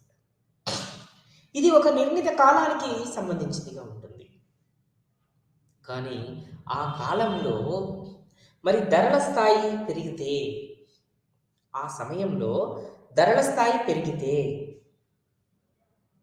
అప్పుడు ధరల స్థాయి ఎప్పుడైతే పెరుగుతుందో అప్పుడు వ్యక్తులు ఇంకా అధిక మొత్తంలో నగదుని, ఎక్కువ నగదుని వాళ్ళు తమ వద్ద ఉంచుకోవడానికి ఇష్టపడతారు. దీన్ని డిమాండ్ ఫర్ మనీగా చెప్తూ ఉంటారు. అంటే ఎప్పుడైతే ధరల స్థాయికి మనీ డిమాండ్కి, ధరల స్థాయికి మనీ సప్లైకి చాలా దగ్గరి సంబంధం ఉంటుంది. ఎందుకోసం అంటే ఇవి రెండు కలిసే ధరల స్థాయిని నిర్ణయిస్తాయి. ఇంకా మరొక అంశం ఏంటంటే నిజ వడ్డీ రేటు.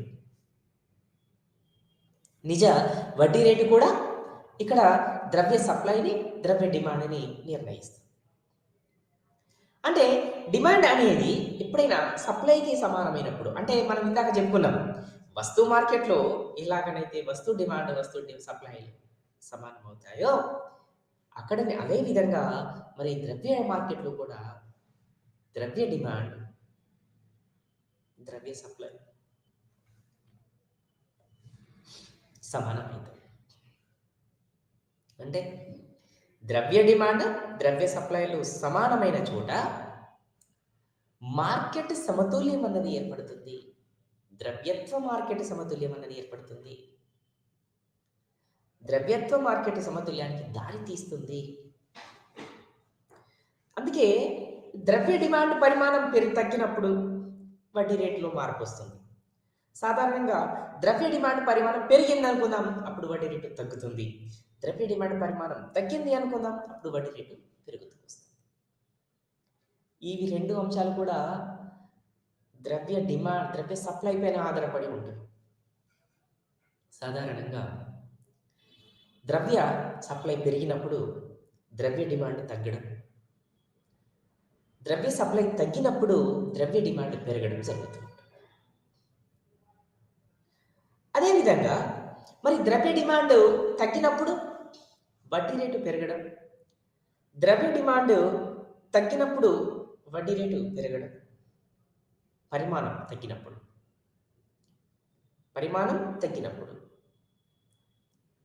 మరి ఈ ద్రవ్య డిమాండ్ పరిమాణం పెరిగినప్పుడు వడ్డీ రేటు తగ్గడం జరుగుతుంది. ఇక్కడ ఈ రెండు అంశాలకి కూడా విలోమ సంబంధం ఉంటుంది. అనేది ఉంటుంది. అందుకే కీన్స్ కూడా ద్రవ్యత్వాభిరుచి వడ్డీ రేటు సిద్ధాంతం లోపల అతను ద్రవ్యానికి ఉన్నటువంటి డిమాండ్ను ఆధారంగా చేసుకునే అతను ద్రవ్యత్వాభిరుచి వడ్డీ రేటు సిద్ధాంతాన్ని కూడా పేర్కొనడం జరిగింది.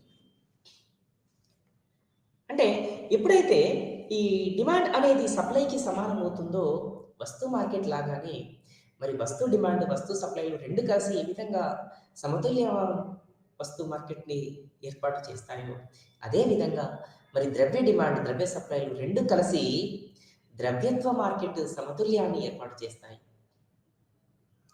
అయితే ఇక్కడ ద్రవ్య డిమాండ్ పరిమాణం పెరిగినప్పుడు వడ్డీ రేటు తగ్గడం, ద్రవ్య డిమాండ్ పరిమాణం తగ్గినప్పుడు వడ్డీ రేటు పెరగడం, మరి ద్రవ్య సప్లై పెరిగినప్పుడు ద్రవ్య డిమాండ్ తగ్గడం, ద్రవ్య సప్లై తగ్గినప్పుడు ద్రవ్య డిమాండ్ పెరగడం జరుగుతుంది. మరి ఈ అంశాలను దృష్టిలో పెట్టుకొని మనం ఈ ఎల్ఎం కర్వ్స్ని ఏ విధంగా చూపిస్తూ ఉంటాం అంటే సాధారణంగా ఎల్ అనేది నిజ ఆదాయానికి ద్రవ్య డిమాండ్ ఉండేటువంటి నిజ ఆదాయం యొక్క ద్రవ్య డిమాండ్ ఎల్. మరి ఈ నిజ ఆదాయ ద్రవ్య డిమాండ్ రేఖ అన్నది ఎప్పుడు కూడా ఎడమ నుండి కుడికి క్రిందికి వాలి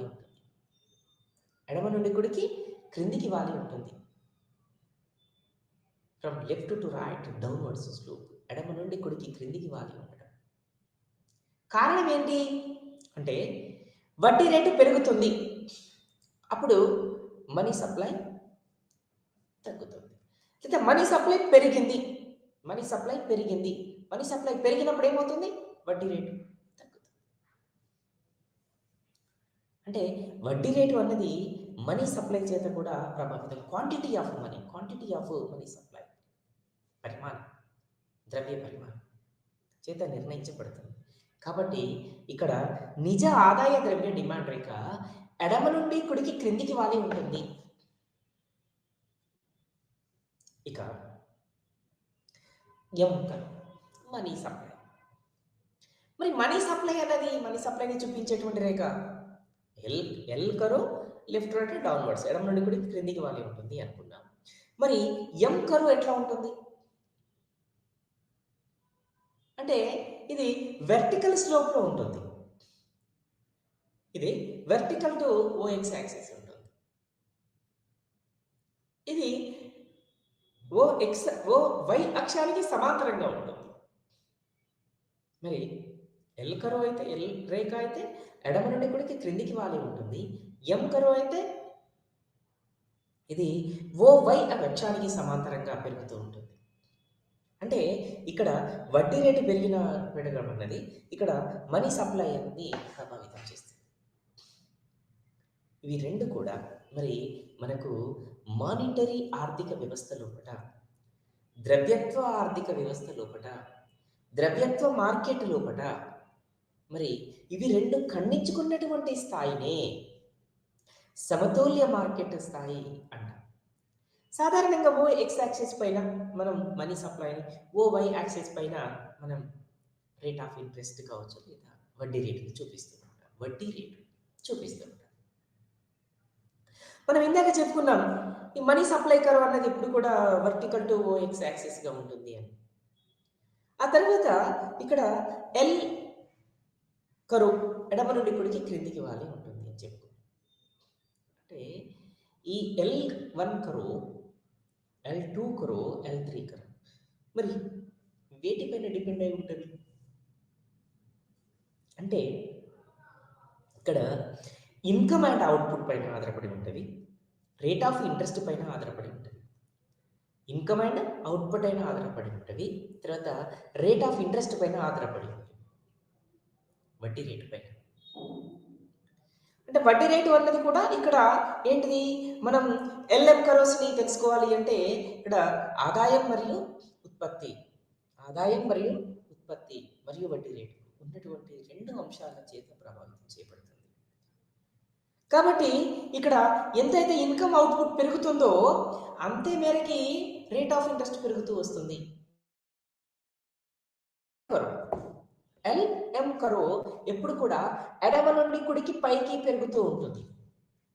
from left to right upward slope only. From left to right upward slope only. ఎడమ నుండి కుడికి పైకి పెరుగుతూ ఉంటుంది. మరి పైకి పెరగడానికి కారణం ఏంటంటే ఇక్కడ మనం చూడండి, ఇన్కమ్ అవుట్‌పుట్ పెరుగుతూ వస్తుంది. వడ్డీ రేటు పెరుగుతూ వస్తుంది. సాధారణంగా మరి ఇన్కమ్ అవుట్‌పుట్‌ని మనం Y చేత చూపిస్తూ ఉంటాం. Y1 అనుకుందాం. సాధారణంగా Y1 అనుకుందాం. అప్పుడు ఏమవుతుంది? రేట్ ఆఫ్ ఇంట్రెస్ట్ వడ్డీ రేట్ ఏమవుతుంది? I1గా ఉంటుంది. మరి ఈ Y1 కరో అన్నది Y1 నుండి Y2కు పెరిగింది. అప్పుడు ఈ I1 కరో I1 నుండి I2కు పెరిగింది. తిరిగి I2 నుంచి ఎప్పుడైతే I3కి వడ్డీ రేటు వస్తుందో, రేఖ వస్తుందో, కర్వ్ వస్తుందో అప్పుడే ఏమవుతుంది? ఈ ఇన్కమ్ అవుట్‌పుట్ కూడా మరి Y2 నుండి Y3కి తగ్గుతుంది. దీన్నే ఇక్కడ మనం income output and rate of interest రిలేషన్‌షిప్‌ని మనం చూస్తూ ఉంటాం. కాబట్టి ఇక్కడ దీనిని మనం మరి మనీ మార్కెట్ లేదా మానిటరీ వ్యవస్థ యొక్క సమతుల్యం అనేది ఈ విధంగా ఉంటుంది. ఈ రెండిటి మధ్యన సంబంధం కూడా ఈ విధంగా ఉంటుంది అని మనం చూసినప్పుడు సాధారణంగా X యాక్సిస్ పైన మనీ సప్లైని ఇవ్వచ్చు, Y యాక్సిస్ పైన వడ్డీ రేట్లు చూపించినప్పుడు మనం ఇందాక చెప్పుకున్నాం ఎం కర్వ్ అనేది ఎప్పుడు కూడా ఎడమ నుండి కుడికి పైకి పెరుగుతూ ఉంటుంది. పైకి వాలి ఉంటుంది. దీనిని ఇక్కడ వర్టికల్ స్లోప్‌లో చూపిస్తూ ఉంటాం. అంటే వెర్టికల్ టు OX యాక్సిస్‌గా చూస్తూ ఉంటాం. పైకి వాళ్ళు పెరగడం. వర్టికల్‌గా ఉంటుంది. వర్టికల్ షేప్‌లో స్లోప్‌గా ఉంటుంది. అప్పుడు ఎల్ కరో మరి ఈ వర్టికల్ రేఖని ఎక్కడి నుండి ఖండిస్తూ వస్తుందో అక్కడ E1 అనేది ఏర్పడుతూ ఉంటుంది. అప్పుడు ఏమవుతుంది? ఇది L1 అవుతుంది. అక్కడ E1 పాయింట్ ఏర్పడుతుంది. మరి E1 పాయింట్ ఏర్పడినది ఇక్కడ M1గా ఉంటుంది. అది I1గా ఉంటుంది. తిరిగి L1 కాస్త L2గా షిఫ్ట్ కావాలి అనుకుంటే అప్పుడు వడ్డీ రేటు మళ్ళీ పెరగడం మొదలవుతుంది. అంటే వడ్డీ రేటు మళ్ళీ కొంచెం పెరిగినప్పుడు ఏమవుతుంది అంటే మళ్ళీ తిరిగి L1 రేఖ అన్నది L2కు షిఫ్ట్ అవుతుంది. L2కి షిఫ్ట్ అయినప్పుడు మరి ఈక్విలిబ్రియం పాయింట్ ఏమవుతుంది? E1 పోయి E2 అవుతుంది. దెన్ ఆఫ్టర్ మరి E1 E2 నుండి మళ్ళీ E3కి ఈక్విలిబ్రియం పాయింట్ వస్తుంది ఉంటుంది. అప్పుడు మనం ఎలా చూస్తాం? మరి ఆ దశలో ఎలా చూస్తాం? అంటే ఇక్కడ ఈక్విలిబ్రియం పాయింట్ అన్నది ఇక్కడ E1 నుండి E2కి పెరగడం, మళ్ళీ తిరిగి E1 నుండి E2కి పెరిగిన మరి ఇక్కడ ఈక్విలిబ్రియం పొజిషన్ లెవెల్ తిరిగి మళ్ళీ E3కి రావడం. అంటే అప్పుడేమవుతుంది? వడ్డీ రేటు తగ్గుతుంది. ఆ తర్వాత L రేఖ కూడా దిగి వస్తుంది. కిందికి వాలి ఉంటుంది. ఎడమ నుండి కుడికి క్రిందికి వాలి ఉంటుంది. L1 కానీ L2 కానీ L3 కానీ ఎలా ఉంటవి? ఎడమ నుండి కుడికి క్రిందికి వాలి ఉంటుంది. మనీ సప్లై రేఖ మాత్రము వెర్టికల్ టు OX యాక్సిస్ ఎడమ నుండి మనకి వెర్టికల్ ఆకారంలో ఉంటుంది. మామూలుగా మనం హారిజంటల్ రేఖ అంటాం. కానీ ఇక్కడ ఏమనాలి? వెర్టికల్ రేఖగా మనం చూపిస్తూ ఉంటాం. అప్పుడు మరి ఈ దశలో ఉన్నటువంటి ఈ స్థాయిలో ఉన్నటువంటి మరి వడ్డీ రేటు కానీ మరి ఇతరత్ర ఈక్విలిబ్రియం సమతుల్య స్థాయిలు కానీ ఏం చేస్తుంటవి మనకు కావాల్సినటువంటి సమతుల్య బిందువులని తెలుపుతూ ఉంటవి. మరి ఈ సమతుల్య బిందువులు ఏం చెప్తవి అంటే ఈ సమతుల్య బిందువుల ఆధారంగా మనం మరి money market, money supply, market, ద్రవ్య డిమాండ్, ద్రవ్య సప్లైలని మనం అంచనా వేసుకోవడానికి వీలవుతుంది. కాబట్టి ఇక్కడ స్థూల ఆర్థిక విశ్లేషణలో భాగంగా కీన్స్ కావచ్చు,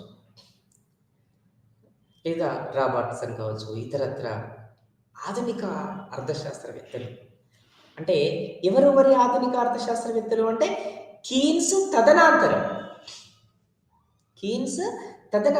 కీన్స్ వెలుగులోకి వచ్చిన తర్వాత మరి విలువైనటువంటి నిర్వచనాలు అర్థశాస్త్రానికి ఇచ్చిన అర్థశాస్త్రవేత్తలందరినీ కూడా ఏమంటాం మోడర్న్ ఎకనామిస్ట్గా పిలుస్తూ ఉంటాం, ఆధునిక ఆర్థికవేత్తలుగా పిలుస్తూ ఉంటాం. ఈ క్రమంలో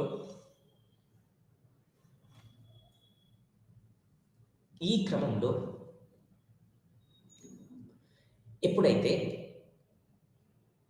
ఎల్ కరు ఎం కరు రెండు ఖండించుకొని ఒక సమతుల్య బిందువుని ఏర్పాటు చేస్తాయి. అంటే ఇక్కడ సమతుల్య బిందువు అనేది కూడా మళ్ళీ ఎలా ఉంటుంది అంటే E1 నుండి E2కి షిఫ్ట్ అవుతుంది, మళ్ళీ తిరిగి E2 నుండి E3కి షిఫ్ట్ అవుతుంది. అప్పుడు ఏమవుతుంది అంటే వడ్డీ రేటు తగ్గుతుంది, మనీ సప్లై అన్నది మళ్ళీ తగ్గుతూ వస్తుంది. ఇవి రెండు కలిసి ఏం చేస్తాయి ద్రవ్యంకు ఉన్నటువంటి విలువని డిమాండ్ని నిర్ధారణ చేస్తాయి. అప్పుడు సాధారణంగా సగటున ఒక వ్యక్తి నగదు రూపంలో ఉంచుకోవడానికి ఎంత సిద్ధపడుతున్నాడు అన్నది మనకు ఆప్షన్ తెలుపుతుంది. అంతేకాకుండా మరి ఇక్కడ మనం చర్చించినట్లుగా మరి ఆదాయ ఉత్పత్తి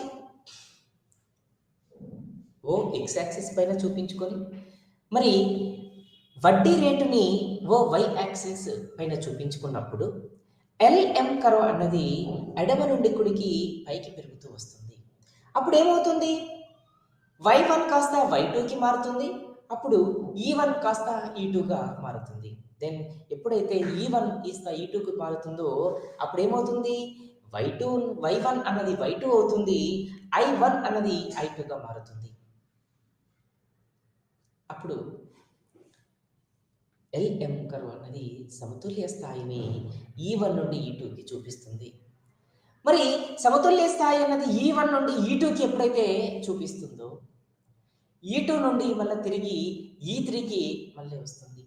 మరి E3కి వచ్చినప్పుడు ఏమవుతుంది అంటే ఓఎక్స్ యాక్సిస్ పైన ఉన్నటువంటి ఇన్కమ్ అవుట్పుట్ కాస్త ఇక్కడ y2 నుండి y3కి వచ్చేస్తుంది. అప్పుడు ఏమవుతుంది ఈ రేట్ ఆఫ్ ఇంట్రెస్ట్ అన్నది ఏమవుతుంది అంటే ఇక్కడ I2 నుండి I3కి దిగి వస్తుంది. అప్పుడు ఈ ఎల్ఎం కర్వ్ అన్నది E1 దగ్గర సమతుల్యం చెందినటువంటి పద్ధతినే E2 దగ్గర, E2 నుండి E3 దగ్గర కూడా సమతుల్యం చెందుతూ వస్తుంది. ఈ విధంగా అంటే మనం పైన ఈక్వేషన్ చెప్పుకున్నాం L + BH = WN/P అనుకున్నాం. అలాగే ఏం చెప్పుకున్నాం WN/P = M/P గా కూడా చెప్పుకున్నాం. మళ్ళీ ఇది ఎప్పుడు కూడా SBకి సమానంగా ఉంటుంది, SBని కూడా ఇందులో ఇంక్లూడ్ చేసుకోవాలి, యాడ్ చేసుకోవాలి అనుకున్నాం. అదేవిధంగా ఈ WN అన్నది నామినల్ వెల్త్ అన్నది కూడా మరి ధరల స్థాయి చేత భాగించబడుతుంది. అంటే WN/P = M/P + SB, L + BH = MP/P + SB. L minus M by P is equals to 0. So ఇక్కడ మనం అర్థం చేసుకోవాల్సింది, ఇక్కడ మనీ మార్కెట్ సమతుల్యం అన్నది ఎప్పుడు కూడా వస్తు మార్కెట్ సమతుల్యం లాగానే ఇక్కడ సమతుల్య స్థాయిలో ఉంటుంది. అంటే ఎట్లా? వస్తు డిమాండ్, వస్తు సప్లైలు ఎప్పుడైతే రెండు కలిసి సమానమైన చోట ఉంటుందో, అదేవిధంగా ద్రవ్య డిమాండ్, ద్రవ్య సప్లైలు రెండు కూడా సమానమైన చోట ఏదైనా ఉందా అంటే అయితే సమతుల్య బిందువు, సమతుల్య అంశము, సమతుల్య భావన అని కూడా మనం చెప్పుకోవచ్చు. ఈ విధంగా మరి మానిటరీ ఆర్థిక వ్యవస్థలలో మరి ద్రవ్య డిమాండ్, ద్రవ్య సప్లైలు రెండు కలిసి, తర్వాత ఇంకేంటి అంశం, మనం ఇక్కడ నిజ వడ్డీ రేటును మర్చిపోవద్దు. మళ్ళీ వడ్డీ రేటును కూడా మనం మర్చిపోవద్దు. అంటే ఇందాక మనం చెప్పుకున్నటువంటి ఈక్వేషన్స్ ప్రకారంగా ధరల స్థాయిని కూడా మనం మర్చిపోవద్దు. ధరల స్థాయి, వడ్డీ రేటు ఇవి తిరిగి మళ్ళీ వస్తు ద్రవ్యత్వానికి ఉన్నటువంటి డిమాండ్ సప్లైలను నిర్ధారిస్తాయి. అప్పుడు సాధారణంగా ఒక వ్యక్తి కావచ్చు, ఒక సంస్థ కావచ్చు, ఒక కుటుంబం కావచ్చు, ఈ విధంగా ఎంత మేరకు డిమాండ్ చేయగలుగుతున్నాడు, అతను ఏ మేరకు డిమాండ్ కలిగి ఉన్నాడు అనేటువంటిది మళ్ళీ మనకి ఇక్కడ తెలుస్తూ వస్తుంది. కాబట్టి అంటే వస్తు మార్కెట్ లాగానే మరి ద్రవ్య మార్కెట్లో కూడా సమతుల్యం అన్నది ఏర్పడుతుంది. ఈ సమతుల్య స్థాయి అన్నది ఎప్పుడు కూడా ఈవన్గా ఉంటుంది, ఈవన్గానే ఉంటుంది. మరి ఇక్కడ E2కి సమతుల్య స్థాయి పెరుగుతుంది, తిరిగి E3కి మళ్ళీ సమతుల్య స్థాయి తగ్గుతుంది. కానీ దీర్ఘకాలంలో సమతుల్య స్థాయి అన్నది ఎప్పుడు కూడా ఈవన్గానే ఉంటుంది అని మనం చూడవచ్చు. మరి ఆధునిక ఆర్థిక వ్యవస్థలో ఈ అభివృద్ధి క్రమంలో మరి మనం ప్రధాన పాత్ర పోషించేటువంటి అంశాలలో మరి ద్రవ్యం అన్నది కీలకమైనటువంటిది. మరి ఈ ద్రవ్యం అనేది ఇటు ధరల స్థాయి కావచ్చు, ఈ ద్రవ్య సప్లై అన్నది ఇటు ధరల స్థాయి కావచ్చు, ఇటు వడ్డీ రేటు కావచ్చు. ధరల స్థాయి ఒకటి, వడ్డీ రేటు ఒకటి, ఇవి రెండింటిని కూడా నిర్ణయించింది.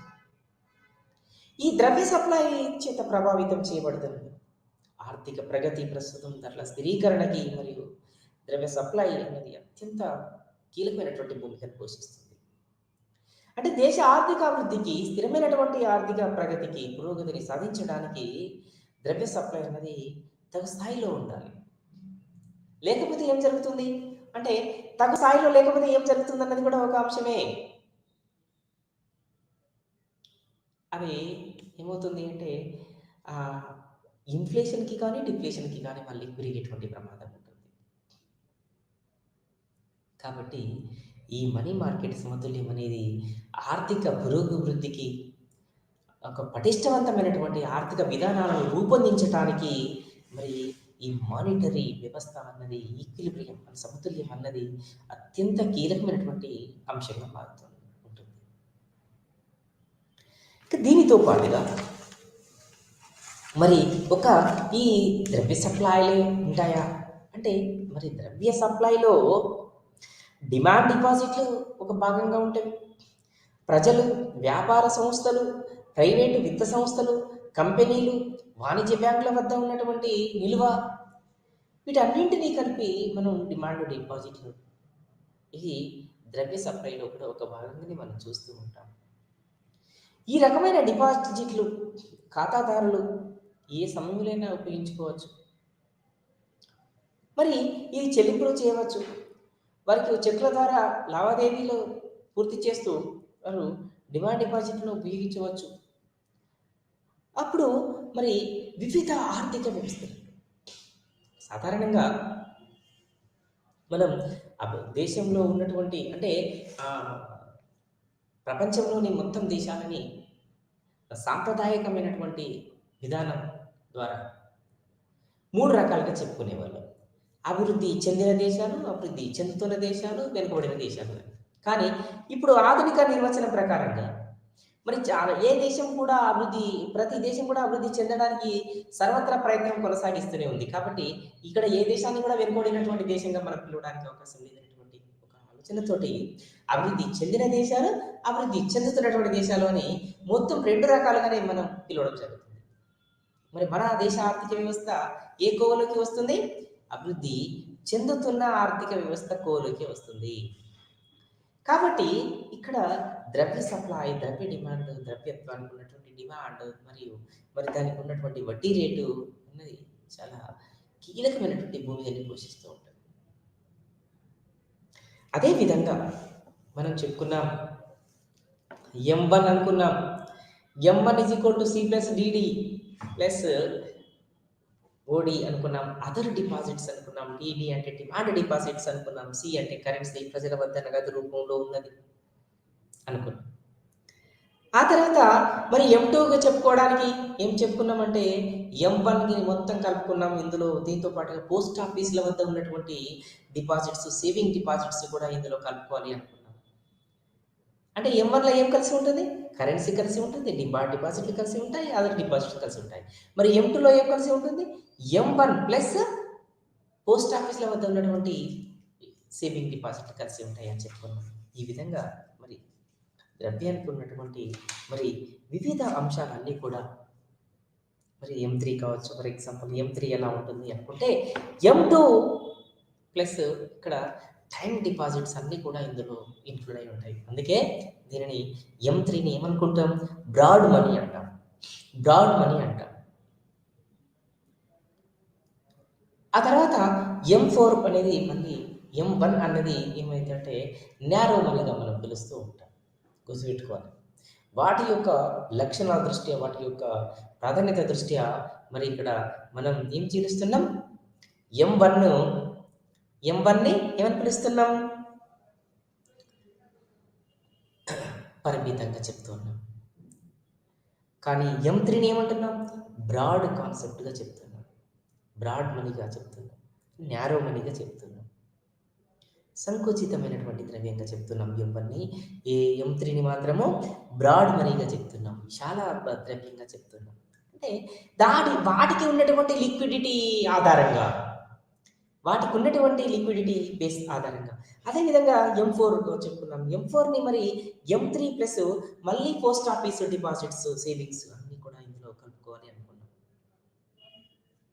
ఈ విధంగా మరి దైనందిన ఆర్థిక కార్యకలాపాల నిర్వహణకై ప్రజలు మరి వారి వద్ద ఉన్నటువంటి నగదును, అంటే కరెన్సీ కావచ్చు, కాయిన్స్ కావచ్చు, బ్యాంకులు, ఇతర ద్రవ్య సంస్థలు వద్ద గల డిమాండ్ డిపాజిట్లు కావచ్చు, వీటన్నిటిని కలిపి ద్రవ్య సప్లైగా మనం పిలుస్తూ ఉంటాం. మరి ఈ సాధారణంగా వినియోగదారులు, పెట్టుబడిదారులు, సంస్థలు మరియు ఇతర ద్రవ్య అవసరాల కోసం కావచ్చు, దైనందిన జీవిత ఆర్థిక కార్యకలాపాల కోసం కావచ్చు, మరియు ద్రవ్య అవసరాలు, ద్రవ్యం అనేది చాలా అవసరం. ద్రవ్యం అనేది లేకుండా వాటిని మనం ఊహించుకోలేము. కాబట్టి మరి ద్రవ్యమును ఇటు కేంద్ర బ్యాంకు, ద్రవ్య సంస్థలు సృష్టించి విడుదల చేస్తాయి. ప్రజలు, సంస్థల వద్ద దైనందిన అవసరాల కోసం కరెన్సీ మరియు డిమాండ్ డిపాజిట్లు కలిసి ద్రవ్య సప్లైకి సమానంగా ఉంటుంది. దీనికి సంబంధించినటువంటి మొత్తం పరిణామాన్ని దృష్టిలో పెట్టుకొని మనం ఏమంటామంటే మానిటరీ ఎకనామీ అంటాం. అంటే మానిటరీ ఎకనామీ అంటే ఏంటిది? మరి మళ్ళా మనీ ఎకనామీనే మానిటరీ ఎకనామీ అంటాం. ద్రవ్యత్వాన్ని కలిగినటువంటిది, ద్రవ్యత్వ ఆర్థిక వ్యవస్థ మానిటరీ ఎకనామీ. మానిటరీ ఎకనామీ ద్రవ్యత్వ ఆర్థిక వ్యవస్థ. అంటే ఇక్కడ ద్రవ్య సప్లై, ద్రవ్య డిమాండ్, వడ్డీ రేటు, ధరల స్థాయి. ద్రవ్య డిమాండ్, ద్రవ్య సప్లై, వడ్డీ రేటు, ధరల స్థాయి. ఇవి 4 అంశాలని కూడా మరి మనీ మార్కెట్ లోపట, మానిటరీ ఆర్థిక వ్యవస్థ లోపట కీలకమైనటువంటి అంశాలుగానే ఉంటాయి. అంతేకాదు ఈ 4 అంశాలు కూడా తిరిగి ఆర్థిక వ్యవస్థ యొక్క పురోభివృద్ధిని కూడా నిర్ణయిస్తాయి. ఎందుకోసం పురోభివృద్ధిని నిర్ణయిస్తాయి అనుకుంటున్నాం? పెట్టుబడులు జరగాలి, పెట్టుబడులు పెట్టాలి అంటే వడ్డీ రేటు అనేది నిర్ణయించాలి. మరి వినియోగం జరగాలి, ఉత్పత్తి జరగాలి అంటే ధరల స్థాయి గురించి మనం చూడాలి. అంటే మనీ సప్లై, మనీ డిమాండ్, ద్రవ్య డిమాండ్, ద్రవ్య సప్లైలు. తర్వాత ఇక్కడ వడ్డీ రేటు మరియు ధరల స్థాయి. ఓకే, ఈ ఈక్వేషన్స్ దృష్టిలో పెట్టుకొని మనం ఏమన్నాం అంటే L plus BH is equals WN by P అనుకున్నాం. P అంటే ధరల స్థాయి అని, WN అంటే ఏమనుకున్నాం నామినల్ వెల్త్గా, అంటే సాధారణంగా మనం సంపదగా పిలిచేటువంటి అంశాలు అన్నీ కూడా అందులో కలిసి ఉండడం అనుకున్నాం. ఆ తర్వాత BH అంటే ఏం చెప్పుకున్నాం అంటే మామూలుగా బాండ్స్కు సంబంధించినటువంటి సప్లై, తర్వాత ప్రజల వద్ద ఉన్నటువంటి బాండ్స్ కావచ్చు, hold with the people, public అనుకోవచ్చు, bonds hold with the public అని చెప్పుకోవచ్చు. మరి L అంటే demand for the real bonds, real బ్యాలెన్సెస్గా విలువలు మొత్తాలు చెప్పుకోవచ్చు సగటుగా. ఈ అంశాలన్నీ కూడా మరి ఏ విధంగా ఉంటవి అంటే దీన్ని ఇక L plus BH is equal to MP by M, MP by P is equals SBగా చెప్పుకుంటాం. మరి SB అంటే ఏం చెప్పుకున్నాం అంటే మొత్తం నిజ విలువ. దేని నిజ విలువ అంటే ద్రవ్య సప్లైకి ఉన్నటువంటి నిజ విలువ, లేకుంటే బాండ్స్ యొక్క సప్లైకి ఉన్నటువంటి నిజ విలువగా మనం చెప్పుకోవచ్చు. మరి ఈ విధంగా ఇటు ద్రవ్య సప్లై, ద్రవ్య డిమాండ్, మరి వడ్డీ రేటు, ధరల స్థాయి ఇవన్నీ కలిసి ఏం చేస్తాయి అంటే సంపూర్ణ ఆర్థిక వ్యవస్థకి దారితీస్తుంది. అంతేకాకుండా ఒక పటిష్టవంతమైనటువంటి ఆర్థిక వ్యవస్థకి దారితీస్తుంది. అంటే ఒక పటిష్టవంతమైనటువంటి ఆర్థిక వ్యవస్థ ఏర్పడాలన్నా, మరి ధరల స్థిరీకరణ జరగాలన్నా, ధరల స్థిరీకరణ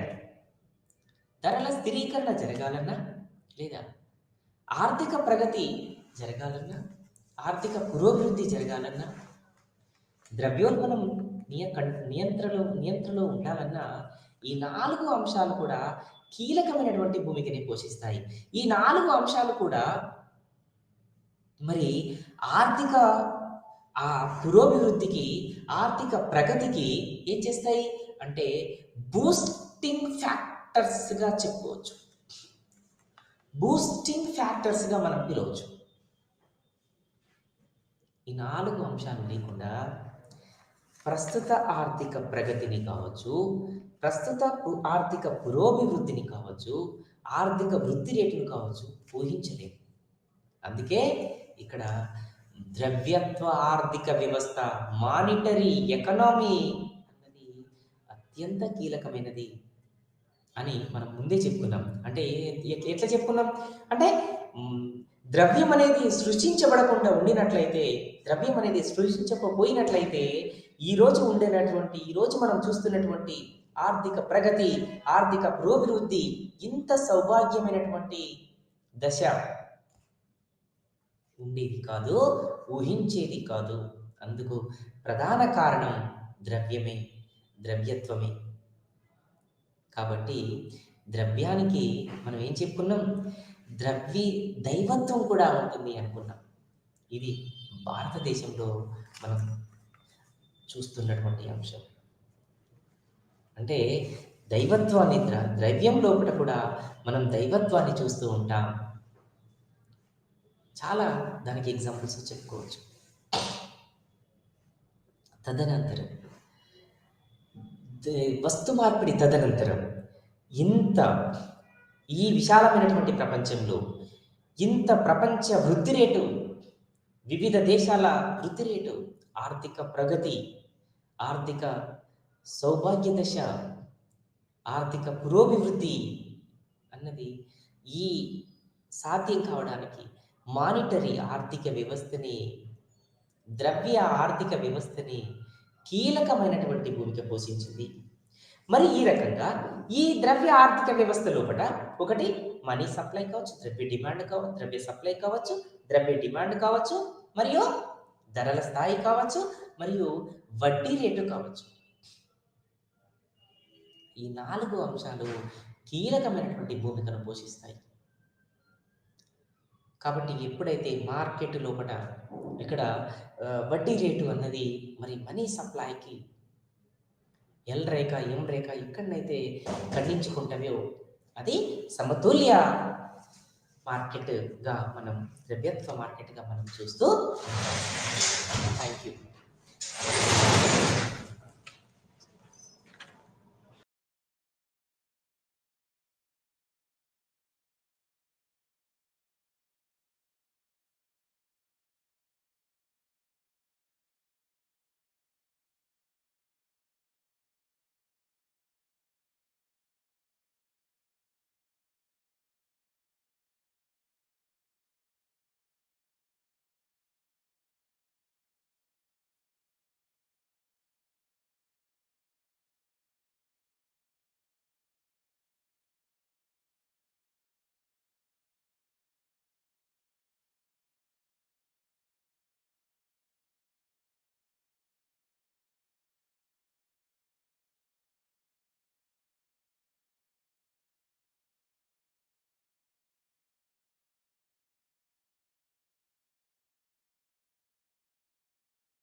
নমস্কাৰ, আমি সংহতিৰ প্ৰকাৰসমূহ আলোচনা কৰি আছিলোঁ আগৰ ক্লাছত। আজি আমি ইয়াৰ বিষয়ে আৰু বিতংভাৱে জানিব চেষ্টা কৰিম। এতিয়া সংহতিৰ প্ৰকাৰসমূহ আমি বিশেষভাৱে জানিবৰ হ'লে প্ৰথমতে সংহতিৰ বিষয়ে আমি আলোচনা কৰিছিলোঁ আৰু সংহতিৰ বিভিন্ন প্ৰকাৰসমূহ কেনেকৈ হয় সেইসমূহ আমি বেলেগ এটাৰ বিষয়ত আমি জানি লম। এতিয়া সংহতি প্ৰকাৰসমূহ যদি আমি আলোচনা কৰিব লাগে, প্ৰথমতে আমি সংহতিৰ তাৰ কাৰ্যটো কেনেকুৱা হয়, তাৰ কাৰ্য পদ্ধতি কি হয়, তাৰ ইম্পৰ্টেঞ্চটো কি হয় আৰু বৰ্তমান সময়ত তাৰ গুৰুত্বটো কি, সেইটো বিষয়ে আমি জানি ল'ব লাগিব। এতিয়া সংহতিৰ আমি যদি জানিব লাগে ইয়াৰ গুৰুত্বটো কি হয়, তেতিয়া আমি সমাজৰ বিভিন্ন চাহিদাত ইয়াৰ কেনেকৈ প্ৰয়োগ কৰা হয় সেইখিনি কথা আমি জানিব লাগিব। এতিয়া সংহতিৰ দুটা মুখ্য প্ৰকাৰ আছিলে, এটা কি আছিলে আমি জানিছিলো, এটা আছিল আমাৰ জৈৱিক সংহতি আৰু এটা যান্ত্ৰিক সংহতি। এটা জৈৱিক সংহতি মানে আৰু যান্ত্ৰিক সংহতিৰ গুৰুত্ব কেনেকুৱা আৰু সমাজত ইয়াৰ চাহিদা কেনেকুৱা আৰু কি ধৰণেনো কেনেকে ধৰণৰ মানুহৰ মাজত যে এটা একতাৰ বান্ধোন ৰাখে তাৰ বিষয়ে আমিনো কেনেকে জানিম, তাৰ বিষয়টো আমি জানিব লাগিব। তাৰ লগত ইয়াৰ গুৰুত্ব কেনেকুৱা, বৰ্তমান সময়ত কোনটো সংগতিনো বেছি গুৰুত্বপূৰ্ণ, তাৰ কাৰণে আমি কি কৰিব লাগিব, ইয়াক বিতংভাৱে অধ্যয়ন কৰিব লাগিব। প্ৰথম কথাত সংগতি মানে কি হয় আমি জানিছিলো, আগৰ ক্লাছতো ডিছকাছ কৰিছো। সামাজিক সংগতি হৈছে একতাৰ প্ৰতীক বুলি ক'ব পাৰো, যাৰ জৰিয়তে সমাজখনত আমি কেনেকে একগোট হৈ পেলাই ইউনিটি কৰি পেলাই, মানে আমি একগোট হৈ আমি জাতি ভেদ ধৰ্ম, কাৰোবাৰ হয়তো বেলেগ ধৰ্ম থাকিব পাৰে, কাৰোবাৰ যদি অন্য জাতি হ'ব পাৰে, সেই গোটেইখিনি পাহৰি আমি যেতিয়া একগোট হৈ অকল সমাজৰ উন্নতিৰ কাৰণে চিন্তা কৰো, তেতিয়া হ'ব এইটো আমাৰ সামাজিক সংগতি। সংগতিৰ অবিহনে কোনো কাৰ্য কৰা সম্ভৱ নহয়। এতিয়া আগৰ আমি ক্লাছতো ডিছকাছ কৰিছো সংহতিৰ যে বিভিন্ন সময়ত কেনেকে গুৰুত্ব তাৰ বাঢ়ি যায় সমাজত। বৰ্তমান সময়ত ইয়াৰ সংহতিৰ গুৰুত্ব অতি বহল বুলি ক'ব পাৰো। আমি সমাজত বিভিন্ন দিশ অধ্যয়ন কৰিব হলে সংহতিৰ বিষয়ে আমি জানিব লাগিব। সংহতিৰ গুৰুত্ব এনে গুৰুত্ব ইয়াৰ আমি যদি চাব যাওঁ, ইয়াৰ ইম্পৰ্টেঞ্চ ইমানেই গভীৰ কি যদি বৰ্তমান সময়ত যিকোনো কাম যদি আমি সুচাৰুভাৱে চলাব লাগে, তেতিয়া সংহতিৰ গুৰুত্ব খুবেই দৰকাৰ। সংহতিৰ অবিহনে এইটো অসম্ভৱ কথা। আমি কেতিয়াও অকলে কোনো কামেই কৰিব নোৱাৰো। আমি সদায় কামৰ সময়ত যিকোনো সামাজিক কামৰ হলে আমি সদায় সহায় ল'ব লাগে, ইজনে সিজনৰ আমি সহায় অবিহনে আমি কেতিয়াও কৰ্মটো কৰিব নোৱাৰো, নাইবা সেইটো কৰ্মটো হয়তো ইমান ছাকচেছফুল নহ'ব পাৰে। সেইকাৰণে আমি সদায় একগোট হৈ পেলাই, সদায় আমাৰ কথাটো কোৱাই আছে, আমি সদায় একগোট হৈ যিকোনো কৰ্ম যেতিয়া আমি কৰো তেতিয়া সেই কৰ্মটো 100% ছাকচেছ হয়। আমি উদাহৰণস্বৰূপে ভাৰতবৰ্ষৰ কথাই ক'ব পাৰো। ভাৰতবৰ্ষ এখন ইমান ডাইভাৰ্চ কাণ্ট্ৰি হোৱাৰ পিছতো আমাৰ মাজত ইউনিটি আছে। যেতিয়া আমি ভাৰতবৰ্ষ বুলি কৈ দিওঁ, আমি যেতিয়া ইণ্ডিয়ানছ বুলি কওঁ, তেতিয়া আমাৰ মাজত যি জাতি ভেদ, হয়তো লেংগুৱেজ ডিফাৰেঞ্চেছ থাকিব পাৰে, হয়তো আমি বেলেগ জেগাৰ পৰা আহিব পাৰো, হয়তো কাষ্ট বেলেগ, জাতি ধৰ্ম হয়তো বেলেগ বেলেগ হ'ব পাৰে, কিন্তু যেতিয়া আমি ভাৰতীয় বুলি কওঁ তেতিয়া আমি গোটেইখিনি কথা এইখিনি আমাৰ ছেকেণ্ডাৰী হৈ যায়। সেইকাৰণে আমি ইয়াত কি হ'ব, এই ক্ষেত্ৰত আমি সংহতি বুলি ক'লে আমি সদায় একগোট হৈ পেলাই চলাই এটা কৰ্ম আগবাঢ়ি যোৱাত সদায় আমি চেষ্টা কৰিব লাগে, আৰু সেই কৰ্মটোৱে যাতে এটা আমাক এনেকুৱা ৰিজাল্ট দিয়ে যাতে সেই কৰ্মটোৰ পৰা আমি সদায় এটা পজিটিভ চিন্তাধাৰা আমি সদায় ল'ব পাৰো, যাতে সেই কৰ্মটোৰ পৰা যাতে আমি সদায় ছাকচেছ হ'ব পাৰো, সদায় সেইটোৰ ওপৰত গুৰুত্ব দিব লাগে। এতিয়া আমি আগৰ ক্লাছত আমি ডিছকাছ কৰিছিলো যে সামাজিক সংহতিৰ আমাৰ দুটা মুখ্য ভাগ আছিল। সেই দুটা মুখ্য ভাগ আছিল জৈৱিক সংগতি আৰু আমাৰ যান্ত্ৰিক সংগতি। এতিয়া প্ৰথমতে যান্ত্ৰিক সংগতি মানে আমাৰ আলোচনা কৰিলো, যান্ত্ৰিক সংগতিনো কি হয়। যান্ত্ৰিক সংগতি হৈছে এক সমাজৰ সদস্যসকলৰ সামাজিক অন্তৰসংযোগ আৰু উমৈহতীয়া মূল্যবোধ আৰু বিশ্বাস।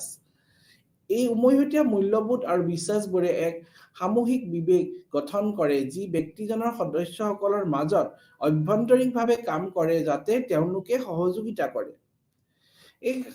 এই যান্ত্ৰিক সংগতিত সাধাৰণতে কি হয়, যিহেতু সদস্যসকল একে জাগাৰে, হয়তো তেওঁলোকৰ মাজত চিমিলাৰিটি আছে,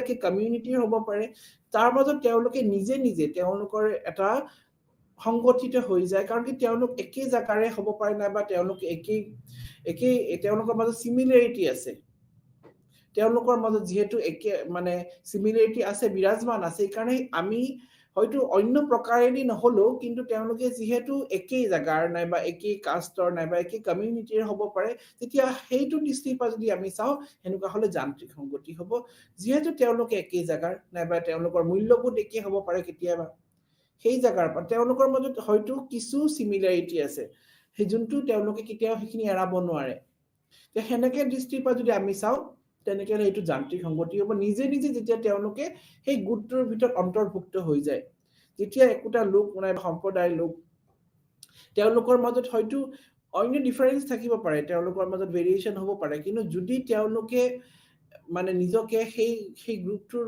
সদস্য হিচাপে তেওঁলোকে অন্তৰ্ভুক্ত কৰি লৈছে নাইবা তেওঁলোকৰ মাজত যেহেতু এই কাষ্টৰে বিলং কৰিলে নাইবা একেই সম্প্ৰদায়ৰ তেওঁলোকে হয় যেতিয়া অন্য কথাবিলাক আমি এৰাই পেলাই চৰি পেলাই যেতিয়া আমি অকল সেই তেওঁলোকৰ যেহেতু সেইটো কাষ্টত তেওঁলোকে বিলং কৰে তেতিয়া তেওঁলোকক সেই সংগতিৰ গ্ৰুপৰ ভিতৰত অন্তৰ্ভুক্ত কৰা হ'ব ইকাৰণে যান্ত্ৰিক সংগতি হৈছে সমাজৰ সদস্যসকলৰ সামাজিক অন্তৰ সংযোগ বুলি কৈছে এক উমৈহতীয়া মূল্যবোধ আৰু বিশ্বাস যেনেকে কিছুমান আমি দেখিছো লোকসকলৰ মাজত তেওঁলোকৰ বিশ্বাসে একদম কমন তেওঁলোকৰ মাজত কমন বিলিফ আছে নাইবা তেওঁলোকৰ মাজত সেই নৰ্মছখিনি একেই থাকিব পাৰে উমৈহতীয়া তেওঁলোকৰ মূল্যবোধ থাকিব পাৰে তেতিয়া এনেকুৱা ক্ষেত্ৰত যেতিয়া থাকিব কিছু সিমিলাৰিটি তেতিয়া হেনেকুৱা ক্ষেত্ৰত আমি হেনেকুৱা ধৰণৰ গ্ৰুপক আমি যান্ত্ৰিক সংগতিৰ ভিতৰত আমি ধৰিব পাৰো এই উমৈহতীয়া মূল্যবোধ আৰু বিশ্বাসে এক সামূহিক বিবেক গঠন কৰে তেওঁলোকৰ মাজত যে এটা কমন বিলিফ আছে আৰু বিশ্বাস তেওঁলোকৰ মাজত যে এইটো নৰ্মটো একেই নৰ্ম ধৰি লওক আমি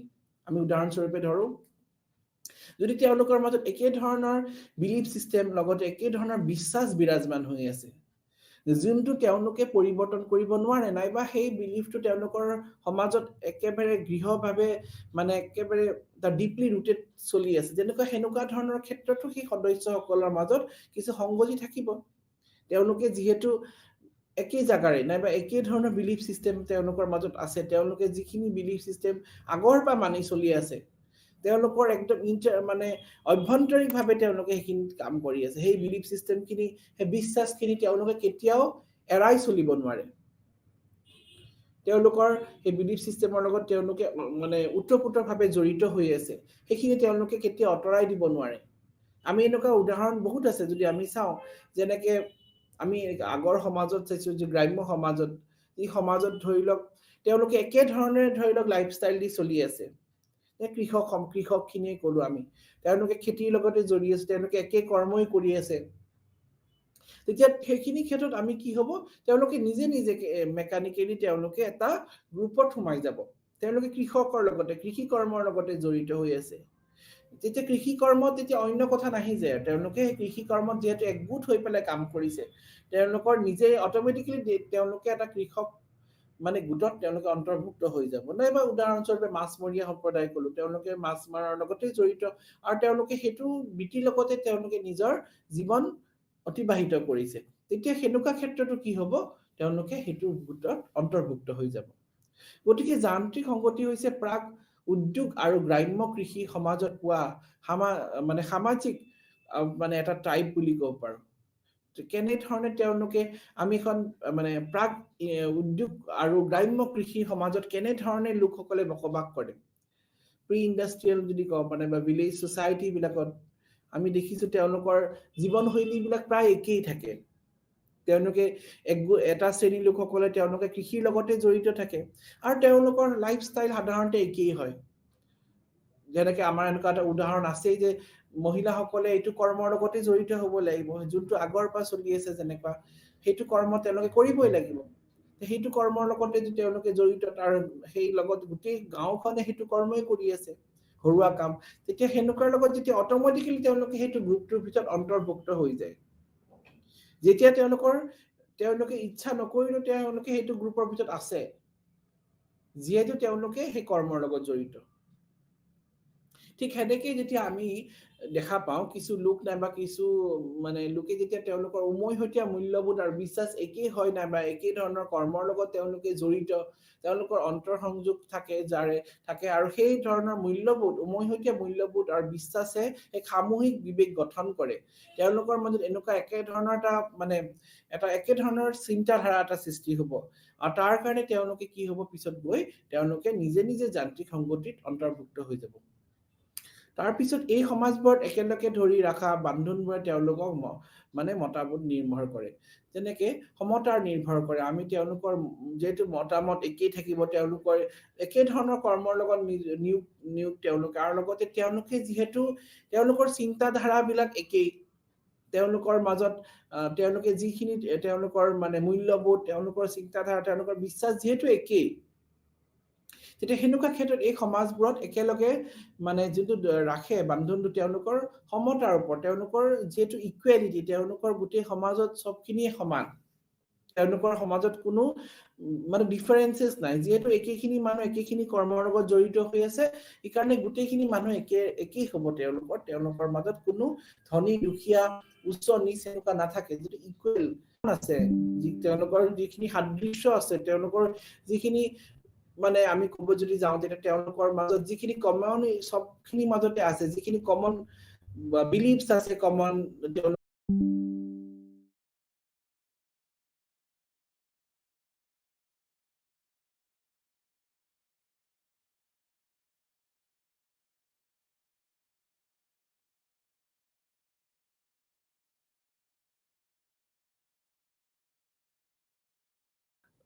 অমংগল নহয় সমাজত যাতে কাৰো যাতে অপকাৰ নহয় নাইবা সমাজত যাতে সবেই শান্তিৰে যান্ত্ৰিক সংগতিৰ কথা ভাবিবই লাগিব যান্ত্ৰিক সংগতি সমাজখনক সুস্থিৰভাৱে চলাত সহায় কৰে যাতে সমাজখন সুস্থিৰভাৱে চলে আৰু সুস্থিৰভাৱে আগুৱাই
তেতিয়া এনেকুৱা ধৰণৰ ক্ষেত্ৰত আমি কমে যান্ত্ৰিক সংগতি বুলি ক'ব পাৰিম তেওঁলোকৰ মাজত একতা থাকিব হয়তো সেইটো একতা সেই কৰ্মস্থলীতে থাকিব পাৰে সেই কৰ্মস্থলী বা বাহিৰত যাওঁতে হয়তো তেওঁলোকৰ মাজত সেই একতা নাথাকিব পাৰে যেনেকৈ উদাহৰণস্বৰূপে আমি ক'লো যেতিয়া এজন ব্যক্তিয়ে এটা অফিচত চাকৰি কৰিছে তেওঁ সেইটো অফিচৰ প্ৰতি হয়তো এটা সংগতি থাকিব পাৰে তেওঁ সেই লোকসকলৰ প্ৰতি সংগতি থাকিব লাগে হয়তো সেই সংগতিটো তেওঁ যেতিয়া অফিচৰ বা তেওঁ বাহিৰত যাব তেতিয়া তেওঁ সেইটো নাৰাখিব হয়তো কিন্তু যেতিয়া এটা গ্ৰুপত পৰি যাব নিজে অটোমেটিক্যালি তেওঁ সেইটো গ্ৰুপৰ এটা মেম্বাৰ হৈ যাব সদস্য হৈ যাব তেওঁ সেই যেতিয়া অফিচত কাম কৰিব তেওঁ সেই অফিচত একগোট হৈ পেলাই সবেই যেতিয়া কাম কৰা এটা তেওঁলোকৰ মাজত স্পৃহা থাকিব তেওঁলোকে সেই লোকসকলে সদায় একেলগে কাম কৰিবলৈ ভাবিব নাইবা তেওঁলোকে এনেকুৱা হ'ব পাৰে অফিচটো কেনেকুৱা উন্নতি কৰিব অফিচটোৰ পৰা কেনেকৈ তেওঁলোকে প্ৰফিট আৰ্ন কৰিব